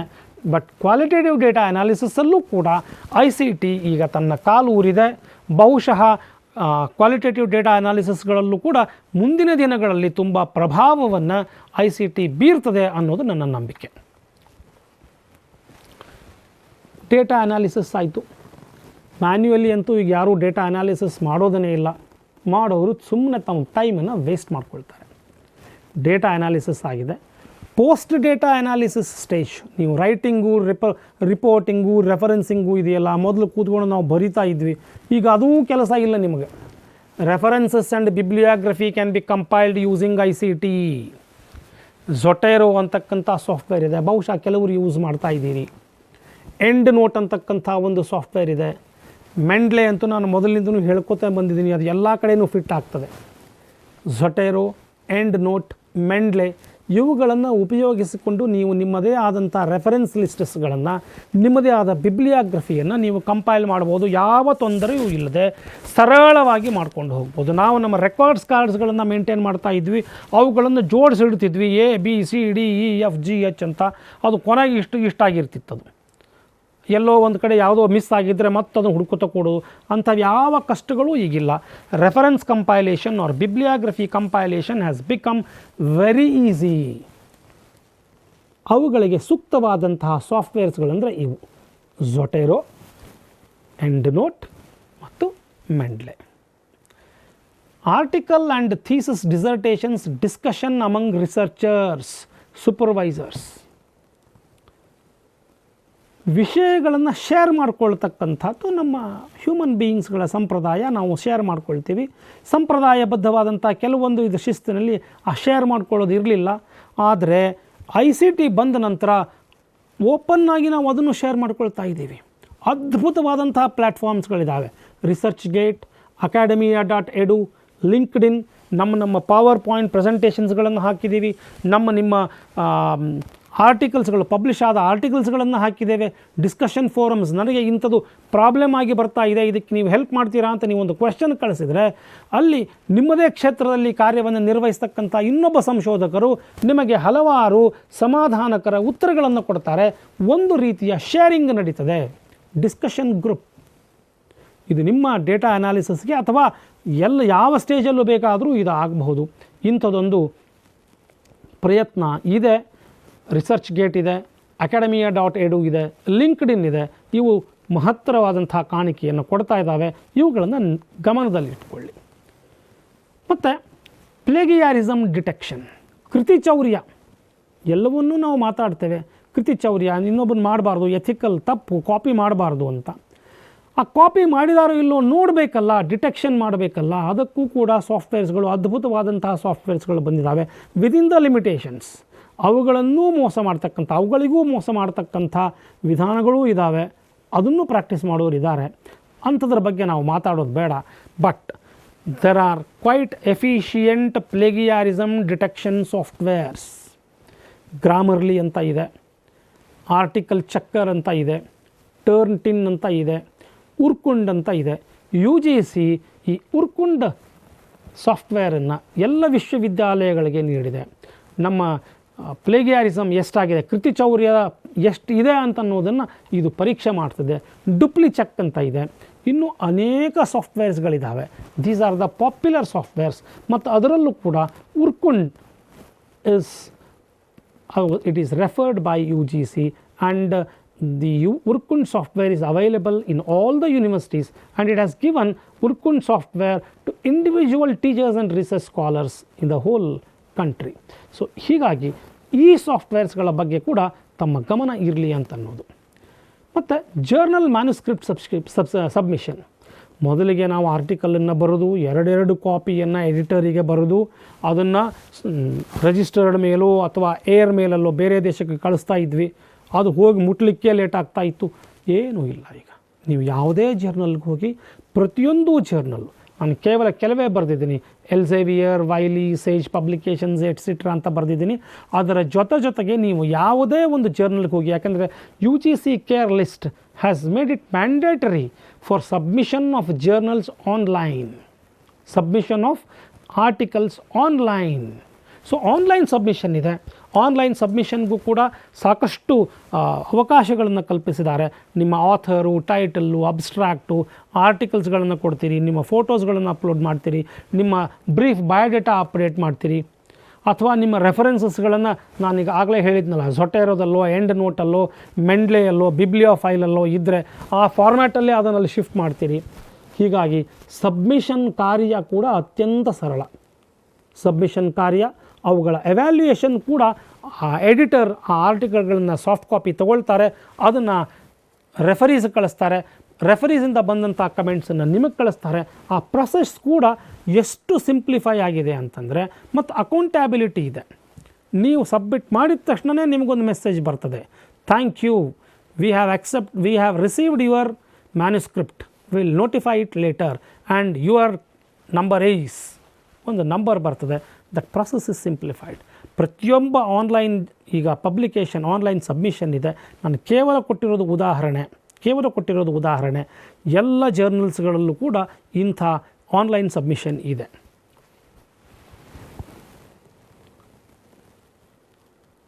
ಇದಕ್ಕಿಂತ ಪೂರ್ವದಲ್ಲಿ ಒಂದೆರಡು ವಿಷಯಗಳನ್ನು ನಾನು ಇಲ್ಲಿ ಮರೆತಿದ್ದೇನೆ, ತಮ್ಮ ಎದುರಿಗೆ ಅದನ್ನು ಹೇಳಬೇಕು ಅಂತ. Research data presentation, research report presentation ವೈವಾದಲ್ಲಿ ನಾವು OHPಗಳನ್ನು ಮಾಡುವ ಕಾಲ ಒಂದಿತ್ತು. ಆದರೆ ಇವತ್ತು ನಾವು ಯಾರೂ OHP ಮಾಡ್ತಾ ಇಲ್ಲ. ನಾವೆಲ್ಲರೂ ಇವತ್ತು ನನ್ನ ಪ್ರೆಸೆಂಟೇಷನ್ನು ಕೂಡ ಪವರ್ ಪಾಯಿಂಟ್ ಪ್ರೆಸೆಂಟೇಷನ್ ಇದೆ. Power point presentation is the best possible presentation. ನಾವು ಯಾರ್ಯಾರು ಓಪನ್ ಸೋರ್ಸಸ್ಗಳನ್ನ ಪ್ರಮೋಟ್ ಮಾಡ್ತೀವಿ, ನಾವೆಲ್ಲರೂ ಕೂಡ ಪವರ್ ಪಾಯಿಂಟನ್ನೇ ಯೂಸ್ ಮಾಡ್ತೀವಿ. ಪವರ್ ಪಾಯಿಂಟ್ ಪ್ರೆಸೆಂಟೇಷನದ ಮುಖಾಂತರ ನಮ್ಮ ಐಡಿಯಾಸ್ಗಳನ್ನು ಜನರಿಗೆ ತಲುಪಿಸ್ತೀವಿ. ಇದು ಕೂಡ ICTಯ ಒಂದು ಲಾಭವೇ. ವೈವಾಗಳನ್ನು ಫಿಸಿಕಲಿ ಮಾಡ್ತಾ ಇದ್ವಿ. ವೈವಾಗಳನ್ನು PhD ವೈವಾಗಳನ್ನು ಗೈಡ್ ಬರ್ತಾಯಿದ್ರು, ಬೇರೆ ಬೇರೆ ವಿಭಾಗಗಳಿಂದ ಜನ ಬರ್ತಾಯಿದ್ರು, ಫಿಸಿಕಲಿ ಮಾಡ್ತಾಯಿದ್ವಿ. ಆದರೆ ಈ ಕರೋನಾ ಬಂದ ನಂತರ ಆ PhD ವೈವಾಗಳು ಕೂಡ ಆನ್ಲೈನ್ ಆ್ಯಪ್ ಮುಖಾಂತರ, ಮೀಟಿಂಗ್ ಆ್ಯಪ್ಗಳ ಮುಖಾಂತರಗಳ ನಾವು ಮಾಡ್ತಾಯಿದ್ದೀವಿ. ಸೊ ಅದು ಕೂಡ ಒಂದು ರಿಸರ್ಚ್ಗೆ ಒಂದು ಕಾಂಟ್ರಿಬ್ಯೂಷನ್ನೇ ಅಂತ. ಅಲ್ಲಿ ಕೂಡ ನಾವು ಅದನ್ನು ಅಪ್ಲೈ ಮಾಡಬೇಕು. ನಡೆದಿದೆ. ಹಲವಾರು ವಿಶ್ವವಿದ್ಯಾಲಯಗಳು, ನಮ್ಮ ವಿಶ್ವವಿದ್ಯಾಲಯವೂ ಸೇರಿದಂತೆ ಹಲವಾರು ವಿಶ್ವವಿದ್ಯಾಲಯಗಳು ಈ ಆನ್ಲೈನ್ ಪ್ಲ್ಯಾಟ್ಫಾರ್ಮನ್ನು ಒಪ್ಕೊಂಡಿದ್ದಾವೆ. PhD ವೈವಾಗೋಸ್ಕರ PhD ವೈವಾಗಳನ್ನು ಕಂಡಕ್ಟ್ ಮಾಡಿದ್ದಾರೆ. ಹೀಗೆ ರಿಸರ್ಚ್ಗೆ ನಮ್ಮ ICTಯ ಕೊಡುಗೆ ಅಪಾರ. ಇದರ ಮೇಲೆ ಖಂಡಿತವಾಗಿಯೂ ಪ್ರಶ್ನೆ ಬರ್ತದೆ ಅನ್ನುವ ಒಂದು ಆಶಯ. ನಾವು ಇಲ್ಲಿಯವರೆಗೆ ICT ಯಾವ ರೀತಿಯ ಪ್ರಭಾವವನ್ನು ಸಂಶೋಧನೆಯ ಮೇಲೆ ಬೀರಿದೆ ಅಂತ ನೋಡಿದ್ವಿ. ಈಗ ಇನ್ನೊಂದು ದೊಡ್ಡ ಬಹುಮುಖ್ಯವಾದಂತಹ ಇನ್ನೂ ಒಂದು ಪ್ರಭಾವ ಬೀರಿದಂತಹ ಒಂದು ಅಂಶ ಇದೆ, ರಿಸರ್ಚ್ ಎಥಿಕ್ಸ್. ರಿಸರ್ಚ್ ಎಥಿಕ್ಸ್ ನಮ್ಮ ಮೇಲೆ ಯಾವ ರೀತಿಯ ಒಂದು ಪ್ರಭಾವವನ್ನು ಬೀರಿದೆ ಅಂತಂದರೆ, ಏನದು ರಿಸರ್ಚ್ ಎಥಿಕ್ಸ್ ಅಂದರೆ? ಅವುಗಳ ಬಗ್ಗೆ ನಾವು ಒಂದು ಸ್ವಲ್ಪ ತಿಳ್ಕೊಳ್ಬೇಕಲ್ಲ. ಸಂಶೋಧನೆಯನ್ನು ನಮ್ಮ ಎಥಿಕಲ್ ಲಿಮಿಟಲ್ಲಿ ಹೆಂಗೆ ಮಾಡಲಿಕ್ಕೆ ಸಾಧ್ಯ ಇದೆ, ಯಾವ ಸಂಶೋಧನೆಯನ್ನು ಮಾಡಬೇಕು, ಹೇಗಿರಬೇಕು, ಒಬ್ಬ ರಿಸರ್ಚರ್ನ ಗುಣಲಕ್ಷಣಗಳು ಏನಿರಬೇಕು ಅನ್ನುವುದನ್ನು ತಿಳಿಸ್ತಕ್ಕಂಥದ್ದೇ ರಿಸರ್ಚ್ ಎಥಿಕ್ಸ್. ನಾನೇನೋ ಸಂಶೋಧನೆಯನ್ನು ಮಾಡ್ತೀನಿ ಅಂತ ಹೇಳಿ ಇನ್ನೊಬ್ಬರಿಗೆ ಹಾರ್ಮ್ ಉಂಟು ಮಾಡ್ತಕ್ಕಂಥದ್ದು, ಮತ್ತೊಬ್ಬರ ಮನಸ್ಸಿಗೆ ಘಾಸಿಯನ್ನು ಉಂಟು ಮಾಡ್ತಕ್ಕಂಥದ್ದು, ರಿಸರ್ಚ್ ಹೆಸರಿನಲ್ಲಿ ಇನ್ನೇನನ್ನೋ ಮಾಡ್ತಕ್ಕಂಥದ್ದು, ಅವ್ಯಾವೂ ಆಗಕೂಡ್ದು ಅಂತನ್ನೋದಕ್ಕೆ there are certain set principles. ಏನಿರಬೇಕು, ಒಬ್ಬ ವ್ಯಕ್ತಿ ಒಂದು ಸಂಶೋಧನೆಯನ್ನು ಮಾಡ್ತಾ ಇದ್ದಾನೆ ಅಂತಂದರೆ ಆ ವ್ಯಕ್ತಿ ಗೌರವಿಸಬೇಕಾದ ಕೆಲವು ಎಥಿಕ್ಸ್ಗಳಿದ್ದಾವೆ. ಆ ಎಥಿಕ್ಸ್ಗಳು ಏನು? ಮೊದಲನೇದು honesty. We need to be very honest, to the core. ಅದು ಸಬ್ಜೆಕ್ಟ್ ವಿಷಯಕ್ಕಾಯಿತು ಅಥವಾ ಸಂಶೋಧನೆಯ ಪ್ರಕ್ರಿಯೆಗಾಯಿತು, ವಿಷಯವಾರು ಚರ್ಚೆಯ ಜೊತೆಗಾಯಿತು, ಆನೆಸ್ಟ್ ಆಗಿರಬೇಕು. ನಮ್ಮ ಅಭಿಪ್ರಾಯ ಮಂಡನೆ ಇನ್ಯಾವುದೋ ಇರಲಿ, ಆನೆಸ್ಟಿ. ಆಬ್ಜೆಕ್ಟಿವಿಟಿ, ನಮ್ಮ ಬಯಾಸ್ನೆಸ್ಸನ್ನು ಯಾವುದೋ ಒಂದು slant towards negative slant or positive slant towards someone ನಾವು ತೋರಿಸ್ಕೊಡೋದು. ಒಂದು ಸಂಶೋಧನೆಯನ್ನು ಮಾಡ್ತಾ ಇದ್ದೀವಿ ಅಂತಂದ್ರೆ we need to be objective. ನಮ್ಮ ಉದ್ದೇಶಗಳೇನಿದ್ದಾವೆ ಆ ಉದ್ದೇಶಕ್ಕೆ ಪೂರಕವಾಗಿ ನಾವಿರಬೇಕು ಅಷ್ಟೇ. ಯಾವ ಸಬ್ಜೆಕ್ಟಿವಿಟಿಯೂ ನಮ್ಮನ್ನು ಕಾಡಕೂಡ್ದು. ಇಂಥದ್ದೊಂದು ನಾನು ಕನ್ಕ್ಲೂಷನ್ ಬರೆದ್ರೆ ಹೆಂಗಾಗ್ಬೋದು, ಅದನ್ನು ಸ್ವಲ್ಪ ಮಾಡಿಫೈ ಮಾಡೋಣ, ಬೇಡ ಇದು ಅನ್ಯಾಯ ಆಗುತ್ತೆ, ಬೇಡ. Whatever results you have got, you are suppose to put it. Be objective. Integrity is most important. If you do not have integrity, you are putting the research, the participants, the whole atmosphere into problem. Integrity is a big point to be considered under research ethics. Carefulness. ಯಾವುದೇ ಕಾರಣಕ್ಕೆ ನಾವು careless ಆಗಕೂಡದು. Careless ಆದರೆ ಅದು ಫಲಿತಾಂಶಗಳ ಮೇಲೆ ಪ್ರಭಾವವನ್ನು ಬೀರ್ತದೆ. ಫಲಿತಾಂಶಗಳ ಮೇಲೆ ಪ್ರಭಾವ ಬೀರಿದರೆ ಅದು ಸ್ಯಾಂಪಲ್ ಚಾಯ್ಸ್ ಇರ್ಬೋದು, ರಿಸರ್ಚ್ ಡಿಸೈನ್ ಇರ್ಬೋದು, ಸ್ಟೇಟ್ಮೆಂಟ್ ಆಫ್ ದ ಪ್ರಾಬ್ಲಮ್ ಇರ್ಬೋದು, ಅಥವಾ ಎಲ್ಲವೂ ಆಗಿದೆ, ನನ್ನ ಥೀಸಿಸ್ ಸಬ್ಮಿಷನ್ ಸ್ಟೇಜ್ಗೆ ಬಂದಿದೆ, ರಿಪೋರ್ಟ್ ರೈಟಿಂಗಲ್ಲಿ ನೀವು ಕೇರ್ಲೆಸ್ ಆಗಿದ್ದರೆ, ರಿಪೋರ್ಟೂ ಆಗಿದೆ, ಜೆರಾಕ್ಸ್ ಮಾಡಲಿಕ್ಕೆ ಹೋಗಿದ್ದೀರಿ, ಜೆರಾಕ್ಸ್ನಲ್ಲಿ ನೀವು ಕೇರ್ಲೆಸ್ ಆದರೆ ಅವನೇನೋ ಜೆರಾಕ್ಸ್ ಮಾಡಿ ಕೊಡ್ತಿರ್ತಾನೆ. ಎಲ್ಲ ಪೇಜ್ಗಳನ್ನು ನೀವು ತೊಗೊಂಡು ಬಂದು ಕರೆಕ್ಟಾಗಿ ಕೊಟ್ಟಿದ್ದೀರಿ, ಅಥವಾ ಅಲ್ಲಿ ನೀವು ಜೆರಾಕ್ಸ್ ಮಾಡಬೇಕಾದ್ರೆ ಕ್ವಾಲಿಟಿ ಜೆರಾಕ್ಸ್ ಇರಲಿಲ್ಲ ಅಂತಂದರೆ, ಅಥವಾ ಸಿಕ್ವೆನ್ಷಿಯಲ್ ಪೇಜ್ಗಳು ಇರಲಿಲ್ಲ ಅಂದರೆ, ಕೇರ್ಲೆಸ್ನೆಸ್ ಮಾಡಿದಿರಿ ಅಂತಂದರೆ ನಿಮ್ಮ ಎಲ್ಲ ಫಲಿತಗಳು, ನಿಮ್ಮ ಎಲ್ಲ ಸಾಧನೆ ಏನೇನು ಮಾಡಿದಿರಿ, ಪ್ರಯತ್ನ ಮಾಡಿದಿರಿ, ಅದೆಲ್ಲವೂ ಕೆಟ್ಟು ಹೋಗ್ತದೆ. ಅದು ಆಗಿದೆ. ಬೈಂಡಿಂಗಿಗೆ ನೀವು ಅದನ್ನು ಒಯ್ದು ಕೊಡ್ತೀರಿ. ಬೈಂಡಿಂಗ್ ನೀವೇನು ಕೊಡ್ತೀರಿ ಅದನ್ನು ಮಾಡ್ತಾನೆ. ಆದರೆ ನಿಮಗೆ ಯಾವ ರೀತಿಯ ಬೈಂಡಿಂಗ್ ಬೇಕೋ ಆ ರೀತಿಯ ಬೈಂಡಿಂಗಲ್ಲಿ ಆಗಲಿಲ್ಲ ಅಂತಂದರೆ ಇಷ್ಟೆಲ್ಲ ಪ್ರೆಸೆಂಟೇಷನಲ್ಲಾಗಿ ನೀವು ತೊಗೊಂಡು ಬಂದಂತಹ ಕೊಟ್ಟಂಥ ವರದಿ ವ್ಯರ್ಥ ಆಗ್ತದೆ. Need to be careful in each and every step. Carefulness. Openness.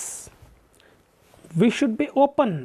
ಸಂಶೋಧನೆಗೆ ಸಂಬಂಧಪಟ್ಟಂತೆ ನಾನು ಒಳ್ಳೆಯದನ್ನು ಕೆಟ್ಟದ್ದನ್ನು ಏನೇನಿದೆ ಅದೆಲ್ಲವನ್ನು ಕೇಳಬೇಕು, ಓಪನ್ ಆಗಿರಬೇಕು, ಎಲ್ಲರ ಅಭಿಪ್ರಾಯಗಳನ್ನು ಕೇಳಬೇಕು, ನಾನೂ ಓಪನ್ ಆಗಿರಬೇಕು, ನಾನೂ ಹೇಳಬೇಕು. ಅಂದಾಗ ಆ ಸಂಶೋಧನೆಗೆ ಉತ್ತಮವಾದ ಅಂಶಗಳನ್ನು ನಾನು ಕೊಡಲಿಕ್ಕೆ ಸಾಧ್ಯ ಇದೆ. Respect intellectual property rights of others and of course yours. ಇನ್ನೊಬ್ಬರ ಇಂಟೆಲೆಕ್ಚುವಲ್ ಪ್ರಾಪರ್ಟಿ ರೈಟ್ಸ್ಗಳಿಗೆ ರೆಸ್ಪೆಕ್ಟ್ ಕೊಡಿ. ಅವರ ಯಾವುದೋ ವಿಚಾರಗಳನ್ನು ನೀವು ನಿಮ್ಮದು ಅಂತ ಹೇಳ್ಕೊಬೇಡಿ. ಹಾಗೆ ಹೇಳ್ಕೊಳ್ಬೇಕಾದಾಗ ಫೇರ್ ಯೂಸನ್ನು ಮೇಂಟೈನ್ ಮಾಡಬೇಕು. Wherever required citations have to be given, wherever required acknowledgements have to be given. Respect IPR. Confidentiality. ಸಂಶೋಧನೆಯಲ್ಲಿ ಬರತಕ್ಕಂತಹ ಸಂಗ್ರಹಿತ ಎಲ್ಲ ದತ್ತಾಂಶಗಳ ಕಾನ್ಫಿಡೆನ್ಷಿಯಾಲಿಟಿ ಮೇಂಟೈನ್ ಮಾಡೋದು ಸಂಶೋಧಕನಾಗಿ ನನ್ನ ಕರ್ತವ್ಯ. ಯಾವುದೇ ಕಾರಣಕ್ಕೆ ಆ ಕಾನ್ಫಿಡೆನ್ಷಿಯಾಲಿಟಿ ಹಾಳಾಗಕೂಡದು. ಆ ಕಾನ್ಫಿಡೆನ್ಷಿಯಾಲಿಟಿ ಹಾಳಾದರೆ ಅದು ಆ ಪಾರ್ಟಿಸಿಪೆಂಟ್ಸ್ಗಳ ಮೇಲೆ ಎಫೆಕ್ಟನ್ನು ಬೀರ್ತದೆ, ಅವರು ಕೊಟ್ಟ ಒಪಿನಿಯನ್ ಮೇಲೆ ಎಫೆಕ್ಟ್ಗಳು ಬೀರ್ತದೆ. ಹೀಗಾಗಿ confidentiality is another point which is required under research ethics. B responsible. ಏನೋ ತಪ್ಪಾಗಿದೆ, ಅದರಲ್ಲಿ ಏನು ಸ್ಟೇಟ್ಮೆಂಟ್ ಇದೆಯೋ ಅಥವಾ ಅದರಲ್ಲಿ ಯಾವ ರಿಸಲ್ಟ್ಸ್ಗಳಿದಾವೋ ಅವೆಲ್ಲವಕ್ಕೂ ನೀವೇ ಹೊಣೆಗಾರರು. ಜೆರಾಕ್ಸ್ ನಾವು ಮಾಡಲಿಲ್ಲ ರೀ, ನಾ ಏನು ಮಾಡಲಿ ಸರ, ಎಲ್ಲ ಕರೆಕ್ಟಾಗೆ ತೊಗೊಂಡು ಹೋಗಿದ್ದೀನಿ ರೀಪ್ಪ, ಅವ್ನು ಜೆರಾಕ್ಸ್ ನಾವು ಮಾಡಲಿಲ್ಲ ಅಂದ್ರೆ ನಾ ಏನು ಮಾಡಲಿ, ನನಗೆ ಯಾಕೆ ಬೈತೀರಿ ಸರ? ಅದು ರೀ ಮುಗಿಸಿ ನಾ ಹೋಗಿ ಕೊಟ್ಟು ಬಂದೀನಿ ರೀ ಅವ ಬೈಂಡರ್ಗೆ, ಫ್ಯಾನ್ ಹಚ್ಚಿದ್ದಾಗ ಗಾಳಿಗೆ ಹಾರು ಹೋಗಿರ್ಬೇಕು. ಇನ್ನೊಬ್ಬರ ಮೇಲೆ ದೋಷ ಹಾಕುವಂಗಿಲ್ಲ. ರಿಸರ್ಚ್ ಡಿಸೈನ್ ಏನೋ ಸರ್ ಅದು ಹಿಂಗೆ ಅಲ್ಲಿ ಕೂತು ಹಂಗೆ ಆಗಿಬಿಡ್ತು ನೋಡ್ರಿ, ಅವ್ರು ಹಿಂಗಂದ್ರೂ ನಾ ಹಿಂಗೆ ಮಾಡಿಬಿಟ್ಟೆ. ಕ್ವಶನೇರ್ ಮತ್ತು ಯಾಕಪ್ಪ ಏನೋ ಸರ ಮಾಡಿಕೊಡ್ತಾನೆ ಅಂತ ಕೊಟ್ಟೆ, ಹಿಂಗೆ ಮಾಡಿ ಕೂತ ನೋಡ್ರಿ. ಇನ್ನೊಬ್ಬರನ್ನ ಬೈಯೋಂಗಿಲ್ಲ. Be responsible. It is you who are responsible for everything, because it is you who are doing it. They are helping you on behalf of you ಅಷ್ಟೇ. They are helping you on behalf of you. They are not responsible. They are helping you. You be responsible. Publish in quality journal. Publish in quality journal. ಎಲ್ಲೆಲ್ಲೋ ಎಂಥದೋ ಜರ್ನಲ್ಗಳಲ್ಲಿ publish ಮಾಡಬೇಡಿ.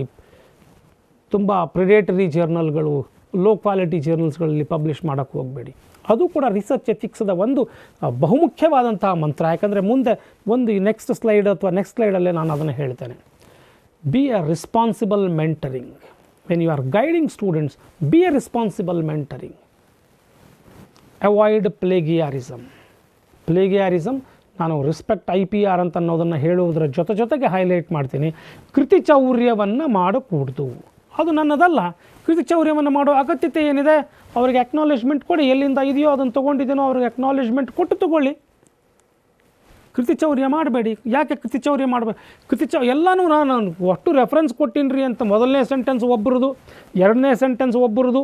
ನಿಮ್ಮ entire ಥೀಸಸ್ನ 1900 sentences ಎಲ್ಲ 1900 ಬೇರೆ ಬೇರೆದವ್ರದ್ದೆ. ನಾ reference ಕೊಟ್ಟಿನ್ರಿ, ನಿಮ್ಮದೇನಿದೆ original ಅದರಲ್ಲಿ? ಅದು ಒಂದು ರೀತಿಯ ಪ್ಲೇಗಿಯಾರಿಸಮೇ. ಓವರ್ ಸೈಟೇಷನ್ ಅಂತ ಕರಿತೀವಿ. Respect colleagues. ಸಹೋದ್ಯೋಗಿಗಳನ್ನು ಗೌರವಿಸಬೇಕು. ನಿಮ್ಮ ಜೊತೆ ಸಂಶೋಧನೆಯಲ್ಲಿ ಭಾಗವಹಿಸಿದ ನಿಮ್ಮ ಸಹೋದ್ಯೋಗಿಗಳಿಗೆ ಗೌರವ ನೀಡ್ತಕ್ಕಂಥದ್ದು. ಸಾಮಾಜಿಕ ಹೊಣೆಗಾರಿಕೆ ನಿಮ್ಮದಾಗಿದೆ. ಯಾವುದೋ ಒಂದು ಸಂಶೋಧನೆ ಕಾಂಟ್ರವರ್ಷಿಯಲ್ ಟಾಪಿಕ್ಕನ್ನು ತೊಗೊಂಡಿದ್ದೀರಿ ಅಂತಂದರೆ ಅದು ಸೊಸೈಟಿ ಒಳಗೆ ಇಂಟಿಗ್ರಿಟಿಯನ್ನು ಹಾಳು ಮಾಡ್ತದೆ, ಹಾರ್ಮೋನಿಯನ್ನು ಹಾಳು ಮಾಡ್ತದೆ, ಇನ್ಯಾವುದನ್ನು ಮಾಡ್ತದೆ ಅಂದರೆ ಆ ಸೋಷಿಯಲ್ ರೆಸ್ಪಾನ್ಸಿಬಿಲಿಟಿ ನಿಮ್ಮ ಮೇಲೆ ಇದೆ. ಸಂಶೋಧಕನಾಗಿ ಸೋಷಿಯಲ್ ರೆಸ್ಪಾನ್ಸಿಬಿಲಿಟಿ ಕೂಡ ನಿಮ್ಮದೇ. Not discrimination. ವ್ಯತ್ಯಾಸ ಮಾಡಿಕೊಡೋದು. ರೆಸ್ಪೆಕ್ಟ್ ಕಾಂಪಿಟೆನ್ಸ್ಗೆ ಮರ್ಯಾದೆಯನ್ನು ಕೊಡಿ. Care animals. ಈಗ ಅದು ಅತ್ಯಂತ ಪ್ರಸ್ತುತ. UGCಯ ರೆಗ್ಯುಲೇಷನ್ಸ್ಗಳು ಕೂಡ ಬಂದಿದ್ದಾವೆ. ಎನಿಮಲ್ಸ್ಗಳನ್ನು ಪ್ರಯೋಗಕ್ಕೆ ಒಳಪಡಿಸುವಾಗ ಅವುಗಳನ್ನು ಆ ಹಂತಗಳಲ್ಲಿ ಯಾವ ರೀತಿ ಅವುಗಳನ್ನು ಪ್ರೊಟೆಕ್ಷನ್ ಮಾಡಬೇಕು, ಅವುಗಳಿಗೆ ವಯಲೇಟ್ ಆಗಲಾರ್ದಂಗೆ ನೋಡಿಕೊಳ್ಬೇಕು, ಅವೆಲ್ಲವುಗಳನ್ನು ಗೌರವಿಸ್ತಕ್ಕಂಥದ್ದು. Care animals. Do not harm animals. Protect human subjects. ನಾನು ಯಾವುದೋ ಒಂದು ಪ್ರಯೋಗವನ್ನು ಮಾಡ್ತಾಯಿದ್ದೀನಿ, ಆ ಪ್ರಯೋಗದಿಂದ ನನಗೆ ಆಗುವ ಡೇಂಜರ್ ಜಾಸ್ತಿ ಇದೆ. ಸಿಮ್ಯುಲೇಷನ್ನು, ಲ್ಯಾಬೊರೇಟರಿ ಎಕ್ಸ್ಪೆರಿಮೆಂಟು, ಇನ್ಯಾವುದೋ ನಾನು ಮಾಡ್ತಾ ಇದ್ದೀನಿ. Protect human subjects. ಇದು ಕೂಡ ಎಥಿಕ್ಸ್ನ ಒಂದು ಅಂಗವಾಗಿ ನಾನು ಗಮನಿಸಬೇಕು. Avoid duplication. ಅದೇ ಆರ್ಟಿಕಲ್ಲು ಒಂದು ಇಲ್ಲಿ ಕಳಿಸ್ತೀವಿ, ಅದನ್ನು ಇನ್ನೊಂದು ಚೂರು ಮಾಡಿಫೈ ಮಾಡಿ ಮತ್ತೊಂದು ಕಡೆ ಕಳಿಸ್ತೀವಿ. Avoid duplication. Do not give authorship arbitrarily. ಒಂದು ರೀತಿ ಇದು ಎಥಿಕ್ಸೇ. ನನಗೇನೋ ಬೇಕಾದವರು ಹಾಕಿ ಅವ್ರದ್ದೊಂದು ಹೆಸರು, ಕೊನೆಗೆ ಅವ್ರದ್ದೊಂದು ಹೆಸರು, ಇವ್ರದ್ದೊಂದು ಹೆಸರು, ಅವು ಹಾಗೆ ಒಂದು ಹನುಮಂತನ ಬಾಲ ಬೆಳೆದಂಗೆ ಬೆಳೆದಿರ್ತದೆ ಅದು. Do not give authorship unless and until that person has contributed to the article significantly. Avoid fabrication of data. Do not falsify. ಸುಳ್ಳು ಮಾಡಬೇಡಿ. Do not use ghost writer. ನಮ್ಮಲ್ಲಿ ಭಾಳಷ್ಟು ಜನ ಎಕ್ಸ್ಪರ್ಟ್ಸ್ ಇದ್ದೀವಿ ನಾವು. ಗೋಸ್ಟ್ ರೈಟರನ್ನು ಇಟ್ಕೊಳ್ಳೋರು. Ghost writer will write on our behalf. ನಮ್ಮದು ಥೀಸಸ್ಸು ಇನ್ಯಾರೋ ಬರಿತಾ ಇದ್ದಾರೆ. Ghost writer is there. Ghost writer. Do not employ a ghost writer. Believe in conscience. ಆತ್ಮಸಾಕ್ಷಿ ಏನಿದೆಯಲ್ಲ ಅದಕ್ಕೆ ಗೌರವ ಕೊಡಬೇಕು. ಕನ್ಸೈನ್ಸ್. ಇದು ನನ್ನ ಆತ್ಮಸಾಕ್ಷಿಗೆ ವಿರುದ್ಧವಾಗಿದೆಯಾ? This is an ethics that we are suppose to consider it. Respect regulatory provisions of the UGCಯಿಂದ PhDಗೋಸ್ಕರ ಅಥವಾ ಸಂಶೋಧನೆಗೋಸ್ಕರ ಬಂದಂತಹ ಎಲ್ಲ ರೆಗ್ಯುಲೇಟರಿ ಪ್ರಾವಿಷನ್ಸ್ಗಳಿಗೂ ಕೂಡ ನಾವು ಗೌರವ ಕೊಡ್ತಕ್ಕಂಥದ್ದು ಅಷ್ಟೇ ಮಹತ್ತರವಾದದ್ದು ಅಂತಕ್ಕಂಥದ್ದು ನನ್ನ ಭಾವನೆ. ಇವು ರಿಸರ್ಚ್ ಎಥಿಕ್ಸಲ್ಲಿ ಬರ್ತವೆ. ಇವುಗಳ ರಿಸರ್ಚ್ ಎಥಿಕ್ಸ್ಗಳ ಬಗ್ಗೆಯೂ ಕೂಡ ಒಂದೆರಡು ಕಡೆ ಪರೀಕ್ಷೆಗಳಲ್ಲಿ, ಇದು ಬಹಳಷ್ಟು ಪರೀಕ್ಷೆಗಳಲ್ಲಿ ರಿಸರ್ಚ್ ಎಥಿಕ್ಸ್ಗಳ ಮೇಲೆ ನಾನು ಆ ಕ್ವೆಶ್ಚನ್ಸ್ಗಳನ್ನು ನೋಡಿದ್ದೇನೆ. ಇವುಗಳ ಬಗ್ಗೆ ಒಂದು ಸ್ವಲ್ಪ ಗಮನ ಇರಲಿ. UGC ಇತ್ತೀಚಿನ ದಿನಗಳಲ್ಲಿ ಎಥಿಕ್ಸ್ಗಳ ಕುರಿತಂತೆ ಸಾಕಷ್ಟು ತಲೆ ಕೆಡಿಸ್ಕೊಂಡಿದೆ ಮತ್ತು ಈ ರಿಸರ್ಚ್ ಎಥಿಕ್ಸನ್ನು ಮೇಂಟೈನ್ ಮಾಡಲಿಕ್ಕೆ ಹಲವಾರು ಪ್ರಾವಿಷನ್ಸ್ಗಳನ್ನು ಮಾಡಿದೆ. ಮೊತ್ತ ಅಂಥದೊಂದು ಪ್ರಯತ್ನ 2018ರಲ್ಲಿ ಆಗಿತ್ತು. Promotion of academic integrity and prevention of plagiarism in higher educational institutions regulations 2018. ಅತ್ಯಂತ ಮಹತ್ತರ ಬೆಳವಣಿಗೆ. ಸಂಶೋಧನೆಯಲ್ಲಿ ಎಥಿಕ್ಸನ್ನು ಮೇಂಟೈನ್ ಮಾಡುವುದಕ್ಕೋಸ್ಕರ ಯು ಜಿ ಸಿ ತಂದಂಥ ಒಂದು ಅತ್ಯಂತ ದಿಟ್ಟ ಹೆಜ್ಜೆ 2018. ಇಲ್ಲಿ ಅವರು ಏನು ಮಾಡಿದ್ದಾರೆ ಅಂತಂದರೆ 4 ಲೆವೆಲ್ಗಳಲ್ಲಿಯ ಕೃತಿಚೌರ್ಯವನ್ನು ಗುರುತಿಸಿದ್ದಾರೆ.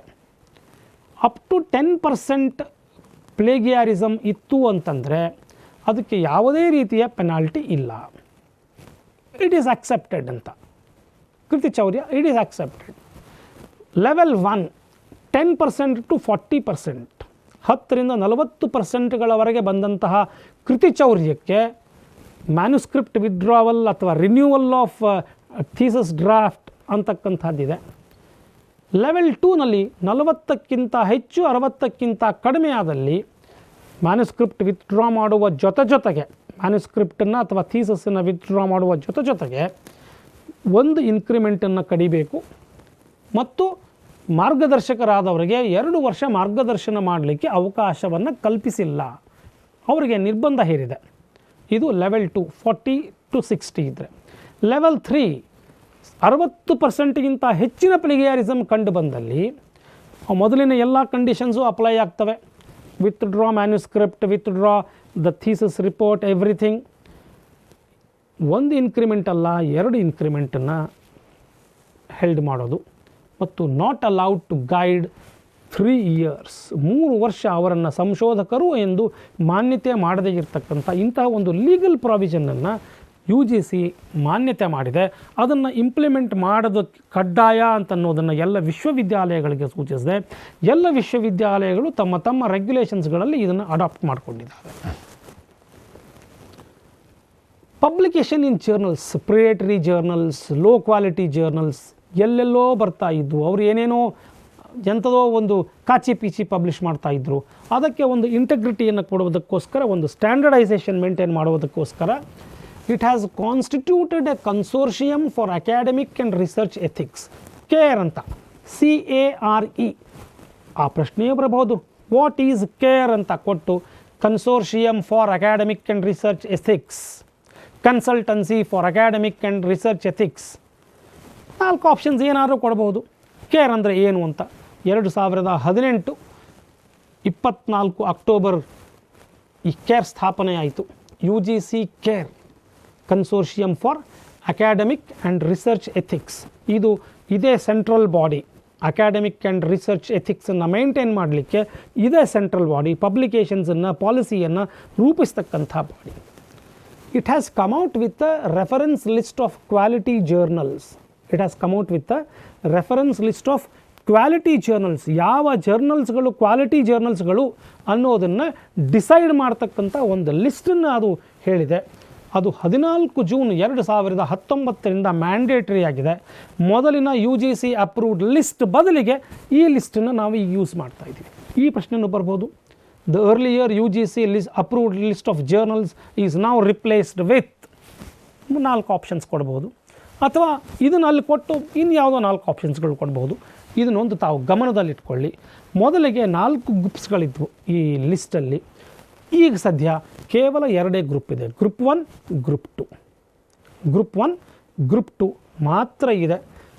ಆ ಗ್ರೂಪ್ 1, ಗ್ರೂಪ್ 2ನಲ್ಲಿ ಇರ್ತಕ್ಕಂತಹ ಜರ್ನಲ್ಸ್ಗಳು ಮಾತ್ರ ಕ್ವಾಲಿಟಿ ಜರ್ನಲ್ಸ್ ಅಂತ ಕನ್ಸಿಡರ್ ಮಾಡ್ತಾರೆ. ಉಳಿದವುಗಳನ್ನು ಕ್ವಾಲಿಟಿ ಜರ್ನಲ್ಸ್ ಅಂತ ಕನ್ಸಿಡರ್ ಮಾಡಲ್ಲ. ಹಾಗಾದರೆ ಮಾಡೋರು ಯಾರು? ಇದರ ವಿಶ್ಲೇಷಣೆಯನ್ನು ಮಾಡೋರು ಯಾರು? It has constituted a UGC cell for journal analysis. It has constituted a UGC cell for journal analysis, and it is called as Center for Publication Ethics. ಇದು ಎಲ್ಲಿದೆ? It is located at Savitribai Phule University, Pune.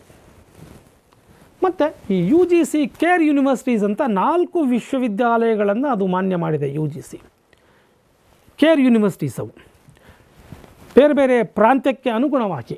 ನಾರ್ತ್ಗೆ Jawaharlal Nehru university New Delhi, ಈಸ್ಟ್ಗೆ Tezpur university, ವೆಸ್ಟ್ಗೆ MS Baroda university, ಸೌತ್ಗೆ university of Hyderabad. ಈ 4 ಇವು U G C care ಯೂನಿವರ್ಸಿಟೀಸ್ಗಳು. ಇಂಥದ್ದೊಂದು ಕನ್ಸೋರ್ಷಿಯಮನ್ನು ಅದು ಸೆಟಪ್ ಮಾಡಿದೆ. ಗುಣಮಟ್ಟವನ್ನು ಅಭಿವೃದ್ಧಿಪಡಿಸಲಿಕ್ಕೆ ಯು ಜಿ ಸಿ ತೆಗೆದುಕೊಂಡಂಥ ಒಂದು ಕ್ರಮ.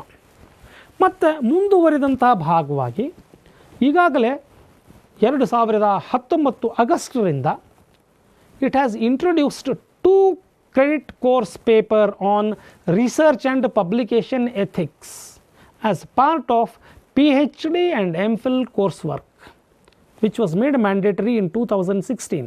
PhD ಕೋರ್ಸ್ವರ್ಕು ಮತ್ತು MPhil ಕೋರ್ಸ್ವರ್ಕ್ನ 2016ರಲ್ಲಿ ನಾವೇನು ಮ್ಯಾಂಡೇಟ್ರಿ ಅಂತ ಮಾಡಿತ್ತು, ಈಗ ಅದರ ಭಾಗವಾಗಿ 2 ಕ್ರೆಡಿಟ್ದ paper research and publication ethics, ಈ ಇನಿಷಿಯೇಷನ್ನು ಕೂಡ UGC ತಗೊಂಡಿದೆ. ಕೇವಲ ಇನ್ಯಾರೋ ಇನಿಷಿಯೇಷನ್ ತಗೊಂಡ ಇನಿಷಿಯೇಷನ್ ಮಾತ್ರಕ್ಕೆ ಇದು ಕಂಪ್ಲೀಟ್ ಆಗಬೇಕಾಗಿಲ್ಲ. ಇದಕ್ಕೆ ನಿಮ್ಮ ಸಹಕಾರ ಅಗತ್ಯ. ನಾನು ಆಗಲೇ ಹೇಳಿದ್ನಲ್ಲ, ಆತ್ಮಸಾಕ್ಷಿ, ಕಳಬೇಡ ಕೊಲಬೇಡ ಹುಸಿಯ ನುಡಿಯಲು ಬೇಡ, ಅನ್ಯರಿಗೆ ಅಸಹ್ಯ ಪಡಬೇಡ, ತನ್ನ ಬಣ್ಣಿಸಬೇಡ, ಎದಿರು ಹಳಿಯಲು ಬೇಡ, ಇದೇ ಅಂತರಂಗ ಶುದ್ಧಿ, ಇದೇ ಬಹಿರಂಗ ಶುದ್ಧಿ. That is the real ethics that we are supposed to maintain in research ethics. ಬಹುಶಃ ನನ್ನ ಈ ಉಪನ್ಯಾಸದಲ್ಲಿ, ಅಂದರೆ ಈ 5 ನನ್ನ ಉಪನ್ಯಾಸಗಳಲ್ಲಿ ಸಂಶೋಧನೆಗಳನ್ನು ವ್ಯಾಖ್ಯಾನಿಸುವುದರ, ಸಂಶೋಧನೆಯ ಅರ್ಥವನ್ನು ವಿವರಿಸುವುದರ ಮುಖಾಂತರ ಅದರ ಉದ್ದೇಶಗಳನ್ನು ನಿಮಗೆ ಸ್ಪಷ್ಟವಾಗಿ ಹೇಳಿದ್ದೇನೆ, ಅದರಲ್ಲಿಯ ಪ್ರಕಾರಗಳನ್ನು ಹೇಳಿದ್ದೇನೆ, ಮತ್ತು ಉದ್ಭವಿಸವಾದಂತಹ ತೊಂದರೆಗಳು, ವಿವಿಧ ರೀತಿಯ ಅಪ್ರೋಚಸ್ಗಳು, ಇವೆಲ್ಲವುಗಳನ್ನು ತಮ್ಮ ಜೊತೆ ಕೂಲಂಕುಷವಾಗಿ ಚರ್ಚೆ ಮಾಡಿದ್ದೇನೆ. ಮತ್ತು ರಿಸರ್ಚ್ ಪ್ರಾಸೆಸ್ಗೆ ಬಂದಾಗ ಹೇಗೆ ಪ್ರಾಬ್ಲಮನ್ನು ಸೆಲೆಕ್ಟ್ ಮಾಡ್ಕೊಳ್ತಕ್ಕಂಥದ್ದು, literature review, research design, methods of data collection, sampling, ಇವೆಲ್ಲವುಗಳ ಬಗ್ಗೆ ಸಮಗ್ರವಾಗಿ ಅಧ್ಯಯನ ಮಾಡಿಕೊಂಡು ಅನಾಲಿಸಿಸ್ ಬಂದು ಸ್ಟ್ಯಾಟಿಸ್ಟಿಕಲ್ ಪಾರ್ಟ್ಗೆ ಸಂಬಂಧಪಟ್ಟಂಥದ್ದನ್ನು ಒಬ್ಬ ಸ್ಟ್ಯಾಟಿಸ್ಟಿಕ್ಸ್ನಲ್ಲಿ ಸಂಖ್ಯಾಶಾಸ್ತ್ರದಲ್ಲಿ ಪರಿಣಿತರಾದಂಥ ಒಬ್ಬ ವಿಷಯ ಪರಿಣಿತರು ತಮಗೆ ಆ ವಿಷಯವನ್ನು ಮಂಡಿಸ್ತಾರೆ ಅಂತನ್ನೋ ಕಾರಣಕ್ಕೆ ನಾನು ಅದನ್ನು ಕವರ್ ಮಾಡಿದೆ. ಉಳಿದವುಗಳನ್ನು ಎಲ್ಲ ಮೆಥಡ್ಸ್ಗಳನ್ನು ವಿವರವಾಗಿ ಹೇಳಿ, ಇಂಟರ್ಪ್ರಿಟೇಷನ್ ಆಫ್ ಡೇಟಾ ಹೇಗಿರಬೇಕು, ರಿಪೋರ್ಟಿಂಗ್ ಏನಿರಬೇಕು, ಜರ್ನಲ್ ಆರ್ಟಿಕಲದ ಸ್ಟ್ರಕ್ಚರು, ಥೀಸಿಸದ ಸ್ಟ್ರಕ್ಚರು, ಯಾವ್ಯಾವ ಅಂಶಗಳು ಅಲ್ಲಿ ಬರಬೇಕು ಅನ್ನೋದನ್ನು ನಿಮಗೆ ಸ್ಪಷ್ಟವಾಗಿ ಹೇಳಿದ್ದೇನೆ. ಅದರ ಜೊತೆಗೆ ICTಯ ಉಪಯೋಗ ಎಲ್ಲೆಲ್ಲಿ ಆಗ್ತಾ ಇದೆ ಅನ್ನೋದನ್ನು ಹೈಲೈಟ್ ಮಾಡಿದ್ದೇನೆ. ಅವುಗಳ ಪ್ರಭಾವ ಎಲ್ಲೆಲ್ಲಿದೆ, ಯಾವ ಟೂಲ್ಸ್ಗಳನ್ನು ನಾವು ಯೂಸ್ ಮಾಡ್ತಾ ಇದ್ದೇವೆ, ಕೆಲವೊಂದು ಪ್ರಭಾವಿ ಪಾಪ್ಯುಲರ್ ಟೂಲ್ಸ್ಗಳ ಹೆಸರುಗಳನ್ನು ತಮಗೆ ಸ್ಪಷ್ಟಪಡಿಸಿದ್ದೇನೆ. ಅದರ ಜೊತೆಗೆ ರಿಸರ್ಚ್ ಎಥಿಕ್ಸ್ದ ಕುರಿತಂತೆ ಹಲವಾರು ಮಾಹಿತಿಯನ್ನು ತಮ್ಮ ಜೊತೆಗೆ ಹಂಚಿಕೊಂಡಿದ್ದೇನೆ.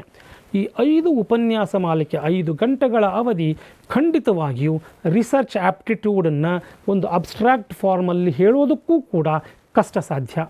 ಅಂತಹ ಒಂದು ಪ್ರಯತ್ನ, ಸಣ್ಣ ಪ್ರಯತ್ನ ನನ್ನದು, ಎಫರ್ಟ್ ನಿಮ್ಮದಾಗಬೇಕು. ನಾನು ಕೇವಲ ಹೀಗೆ ಇದೆ, ಇಂತಿಂಥದ್ದು ಇದೆ ಅಂತ ನಾನೊಂದು ಇಂಡೆಕ್ಸ್ ಫಿಂಗರ್ ಮಾತ್ರ, ಇಂಡೆಕ್ಸ್ ಫಿಂಗರ್ ಅಂದರೆ ಹೀಗೆ ಅಂತ ತೋರಿಸ್ತಾರೆ, ನಾನು ಹೀಗೆ ಅಂತ ಇಂಡೆಕ್ಸ್ ಫಿಂಗರ್ ತೋರಿಸಿದ್ದೇನೆ. ಅದನ್ನು ಹಿಡ್ಕೊಂಡು ತಾವು ಅದಕ್ಕೆ ಬೇಕಾಗುವ ಎಲ್ಲ ಸಾಮಗ್ರಿಗಳನ್ನು ಸಂಗ್ರಹಿಸಿಕೊಳ್ಳಿ. ಪ್ರತಿಯೊಂದು ಉಪನ್ಯಾಸದ ಕೊನೆಗೂ ನಾನು ಅದನ್ನು ಹೈಲೈಟ್ ಮಾಡಿದ್ದೇನೆ. ಕೇವಲ ಉಪನ್ಯಾಸಗಳನ್ನು ನಂಬಿಕೊಂಡು ಕೊಡೋದಲ್ಲ, ಅವುಗಳಿಗೆ ಬೇಕಾದ ಪೂರಕ ಸಾಮಗ್ರಿಗಳನ್ನು ನೀವು ಕನ್ಸಲ್ಟ್ ಮಾಡಿ ಅವುಗಳನ್ನು ಸಂಗ್ರಹಿಸಿ ಅದನ್ನು ವಿವರವಾಗಿ ಓದಿಕೊಂಡು ನಂತರ ನಿಮ್ಮ ನೋಟ್ಸ್ಗಳನ್ನು ಮಾಡಿಕೊಳ್ಬೇಕು ಅನ್ನೋದು ನನ್ನ ಆಶಯ. ಬಹುಶಃ ನೀವು ಅದಕ್ಕೆ ಸ್ಪಂದಿಸಿದ್ದೀರಿ ಅಂತ ನಾನು ಅಂದ್ಕೊಂಡಿದ್ದೀನಿ. ಒಳ್ಳೆಯ ಫಲಿತಾಂಶ ನಿಮಗೆ ಬರಲಿ. ಕರ್ನಾಟಕ ರಾಜ್ಯ ಅಕ್ಕಮಹಾದೇವಿ ಮಹಿಳಾ ವಿಶ್ವವಿದ್ಯಾಲಯದ ಈ ಪ್ರಯತ್ನ ನಿರಂತರವಾಗಿ ಹೀಗೆ ಮುಂದುವರಿಲಿ ಅಂತ ನಾನು ಹೇಳ್ತೇನೆ. ಮತ್ತು ಇದರಿಂದ ಅನೇಕರಿಗೆ ಲಾಭ ಆಗ್ತದೆ ಅನ್ನುವ ನಂಬಿಕೆ ನನ್ನದು. ನನ್ನ ಈ ಉಪನ್ಯಾಸ ಮಾಲಿಕೆಯನ್ನು ಮುಗಿಸೋದಕ್ಕಿಂತ ಮೊದಲು ಇನ್ನೊಂದು 2 ಮಾತುಗಳು. ಬಹಳ ದಿನಗಳ ನಂತರ ತಾವೆಲ್ಲರೂ ಪರೀಕ್ಷಾ ಕೇಂದ್ರಕ್ಕೆ ಹೋಗ್ತಾ ಇದ್ದೀರಿ. ಸುಮಾರು 70-80 ದಿನಗಳ ಈ ಲಾಕ್ಡೌನ್ ಅವಧಿಯಲ್ಲಿ ತಾವು ಅನೇಕ ಮಾನಸಿಕ, ಕೌಟುಂಬಿಕ ಒಂದಿಷ್ಟು ಸಮಸ್ಯೆಗಳಿದ್ದಾವೆ, ಅಥವಾ ಹೆಲ್ತ್ ಇಶ್ಯೂಸ್ಗಳಿದ್ದಾವೆ, ಸೋಷಿಯಲ್ ಡಿಸ್ಟೆನ್ಸಿಂಗ್ ಇದೆ, ಅವ್ಯಕ್ತ ಭಯ ಇದೆ, ಹೇಗೆ ಏನು ಎತ್ತ ಕರೋನಾವನ್ನು ತಡೆಗಟ್ಟೋದು ಹೆಂಗೆ, ಸರ್ಕಾರ ಕಾಲಕಾಲಕ್ಕೆ ರೂಪಿಸ್ತಕ್ಕಂಥ ನೀತಿ ನಿಯಮಗಳು, ಪರ್ಟಿಕ್ಯುಲರ್ಲಿ ಮಾಸ್ಕ್ ಹಾಕ್ಕೊಳ್ಳೋದಾಗಿರ್ಬೋದು, ಸೋಷಿಯಲ್ ಡಿಸ್ಟೆನ್ಸಿಂಗ್ ಮೇಂಟೈನ್ ಮಾಡಿರ್ಬೋದಾಗಿರ್ಬೋದು, ಸೇಫ್ ಡಿಸ್ಟೆನ್ಸ್ ಮೇಂಟೈನ್ ಮಾಡೋದಾಗಿರ್ಬೋದು, ಸ್ಯಾನಿಟೈಸರ್ ಯೂಸ್ ಮಾಡ್ಕೊಳ್ಳೋದಾಗಿರ್ಬೋದು, ಅಥವಾ ಪೆನ್ನು, ಪೆನ್ಸಿಲ್ಲು, ಪೇಪರ್ಸ್ಗಳನ್ನು ಇನ್ನೊಬ್ಬರ ಜೊತೆಗೆ ಹಂಚಿಕೊಳ್ಳೋದೇ ಆಗಿರಬಹುದು. ಇವೆಲ್ಲವುಗಳ ಬಗ್ಗೆ ತುಂಬ ಗಮನವಿಟ್ಟು ಅವುಗಳನ್ನು ಪಾಲಿಸುವುದರ ಜೊತೆಗೆ ನಿಮ್ಮ ಆರೋಗ್ಯವನ್ನು ಕಾಪಾಡಿಕೊಳ್ಳುವುದರ ಜೊತೆಗೆ ಮತ್ತೊಬ್ಬರ ಆರೋಗ್ಯವನ್ನು, ತಮ್ಮ ಕುಟುಂಬದವರ ಆರೋಗ್ಯವನ್ನು ಕಾಪಾಡುವುದರ ಜೊತೆಗೆ ರಾಷ್ಟ್ರದ ಆರೋಗ್ಯವನ್ನು ಕಾಪಾಡ್ತೀರಿ. ಮತ್ತು ಈ ರಿಸರ್ಚ್ ಆಪ್ಟಿಟ್ಯೂಡ್ನಲ್ಲಿ 5 ಪ್ರಶ್ನೆಗಳನ್ನು ಸಮಗ್ರವಾಗಿ ಉತ್ತರಿಸಿ 10ಕ್ಕೆ 10 ಅಂಕಗಳನ್ನು ನೀವು ಸಂಪಾದಿಸ್ತೀರಿ ಅಂತ ನಾನು ನಂಬ್ತೀನಿ. ಮತ್ತು ಇಂಥದ್ದೊಂದಕ್ಕೆ ವೇದಿಕೆಯನ್ನು ಕಲ್ಪಿಸಿಕೊಟ್ಟಂಥ ಕರ್ನಾಟಕ ರಾಜ್ಯ ಅಕ್ಕ ಮಹಾದೇವಿ ಮಹಿಳಾ ವಿಶ್ವವಿದ್ಯಾಲಯದ ಕುಲಪತಿಗಳು, ಕುಲಸಚಿವರು ಮತ್ತು ಜರ್ನಲಿಸಮ್ ಹಾಗೂ ಮಾಸ್ ಕಮ್ಯುನಿಕೇಷನ್ ಡಿಪಾರ್ಟ್ಮೆಂಟ್ ಜ್ಞಾನವಾಹಿನಿ ಸ್ಟುಡಿಯೋದ ಇಲ್ಲಿ ಕರ್ತವ್ಯವನ್ನು ನಿರ್ವಹಿಸಿದ ಪ್ರತಿಯೊಬ್ಬರೂ ಕೂಡ ಇದಕ್ಕೆ ವೇದಿಕೆಯಾಗಿ ನಿಂತ್ಕೊಂಡಿದ್ದಾರೆ. ಇದಕ್ಕೆ ಒಂದು ವೇದಿಕೆಯನ್ನು ಒದಗಿಸಿಕೊಟ್ಟಿದ್ದಾರೆ. ವಿಭಾಗದ ಮುಖ್ಯಸ್ಥರಿಗೆ ಎಲ್ಲರಿಗೂ ಕೂಡ ಒಂದು ಧನ್ಯವಾದವನ್ನು ಹೇಳ್ತೇನೆ. ಅದರ ಜೊತೆಗೆ ನಮ್ಮ coaching academy, competitive examinations coaching ಅಕಾಡೆಮಿಯ ಕೋಆರ್ಡಿನೇಟರ್ ಆದಂಥ ಡಾಕ್ಟರ್ ಪ್ರಕಾಶ್ ಬಡಿಗೇರ್ ಎಲ್ಲರಿಗೂ ಕೂಡ ಮತ್ತೊಮ್ಮೆ ನನ್ನ ಧನ್ಯವಾದಗಳನ್ನು ಅರ್ಪಿಸ್ತಾ, ನನಗೆ ಈ 5 ಉಪನ್ಯಾಸಗಳನ್ನು ನೀಡಿ ತಮ್ಮ ಜೊತೆಗೆ ವರ್ಚುವಲಿ ಇಂಟ್ರ್ಯಾಕ್ಟ್ ಮಾಡಲಿಕ್ಕೆ ಅವಕಾಶ ಕೊಟ್ಟ ಪ್ರತಿಯೊಬ್ಬರಿಗೂ ಮತ್ತೊಮ್ಮೆ ವಂದಿಸಿ, ತಮ್ಮೆಲ್ಲರಿಗೂ ಒಳ್ಳೆಯದಾಗಲಿ ಅಂತ ಹಾರೈಸಿ, ರಿಸರ್ಚ್ ಆಪ್ಟಿಟ್ಯೂಡ್ನಲ್ಲಿ ತಾವು ಚೆನ್ನಾಗಿ ಮಾಡಿ ಅಂತ ಹೇಳ್ತೇನೆ. ಜೈ ಹಿಂದ್, ಧನ್ಯವಾದಗಳು. ಇಲ್ಲಿಯವರೆಗೆ ಉಪನ್ಯಾಸ ನೀಡಿದ ಪ್ರೊಫೆಸರ್ PG ತರ್ಸದ್ ಅವರಿಗೆ ವಂದನೆಗಳು. ಮತ್ತೊಂದು ಉಪನ್ಯಾಸದೊಂದಿಗೆ ಮತ್ತೆ ಭೇಟಿ ಮಾಡೋಣ. ನಮಸ್ಕಾರ.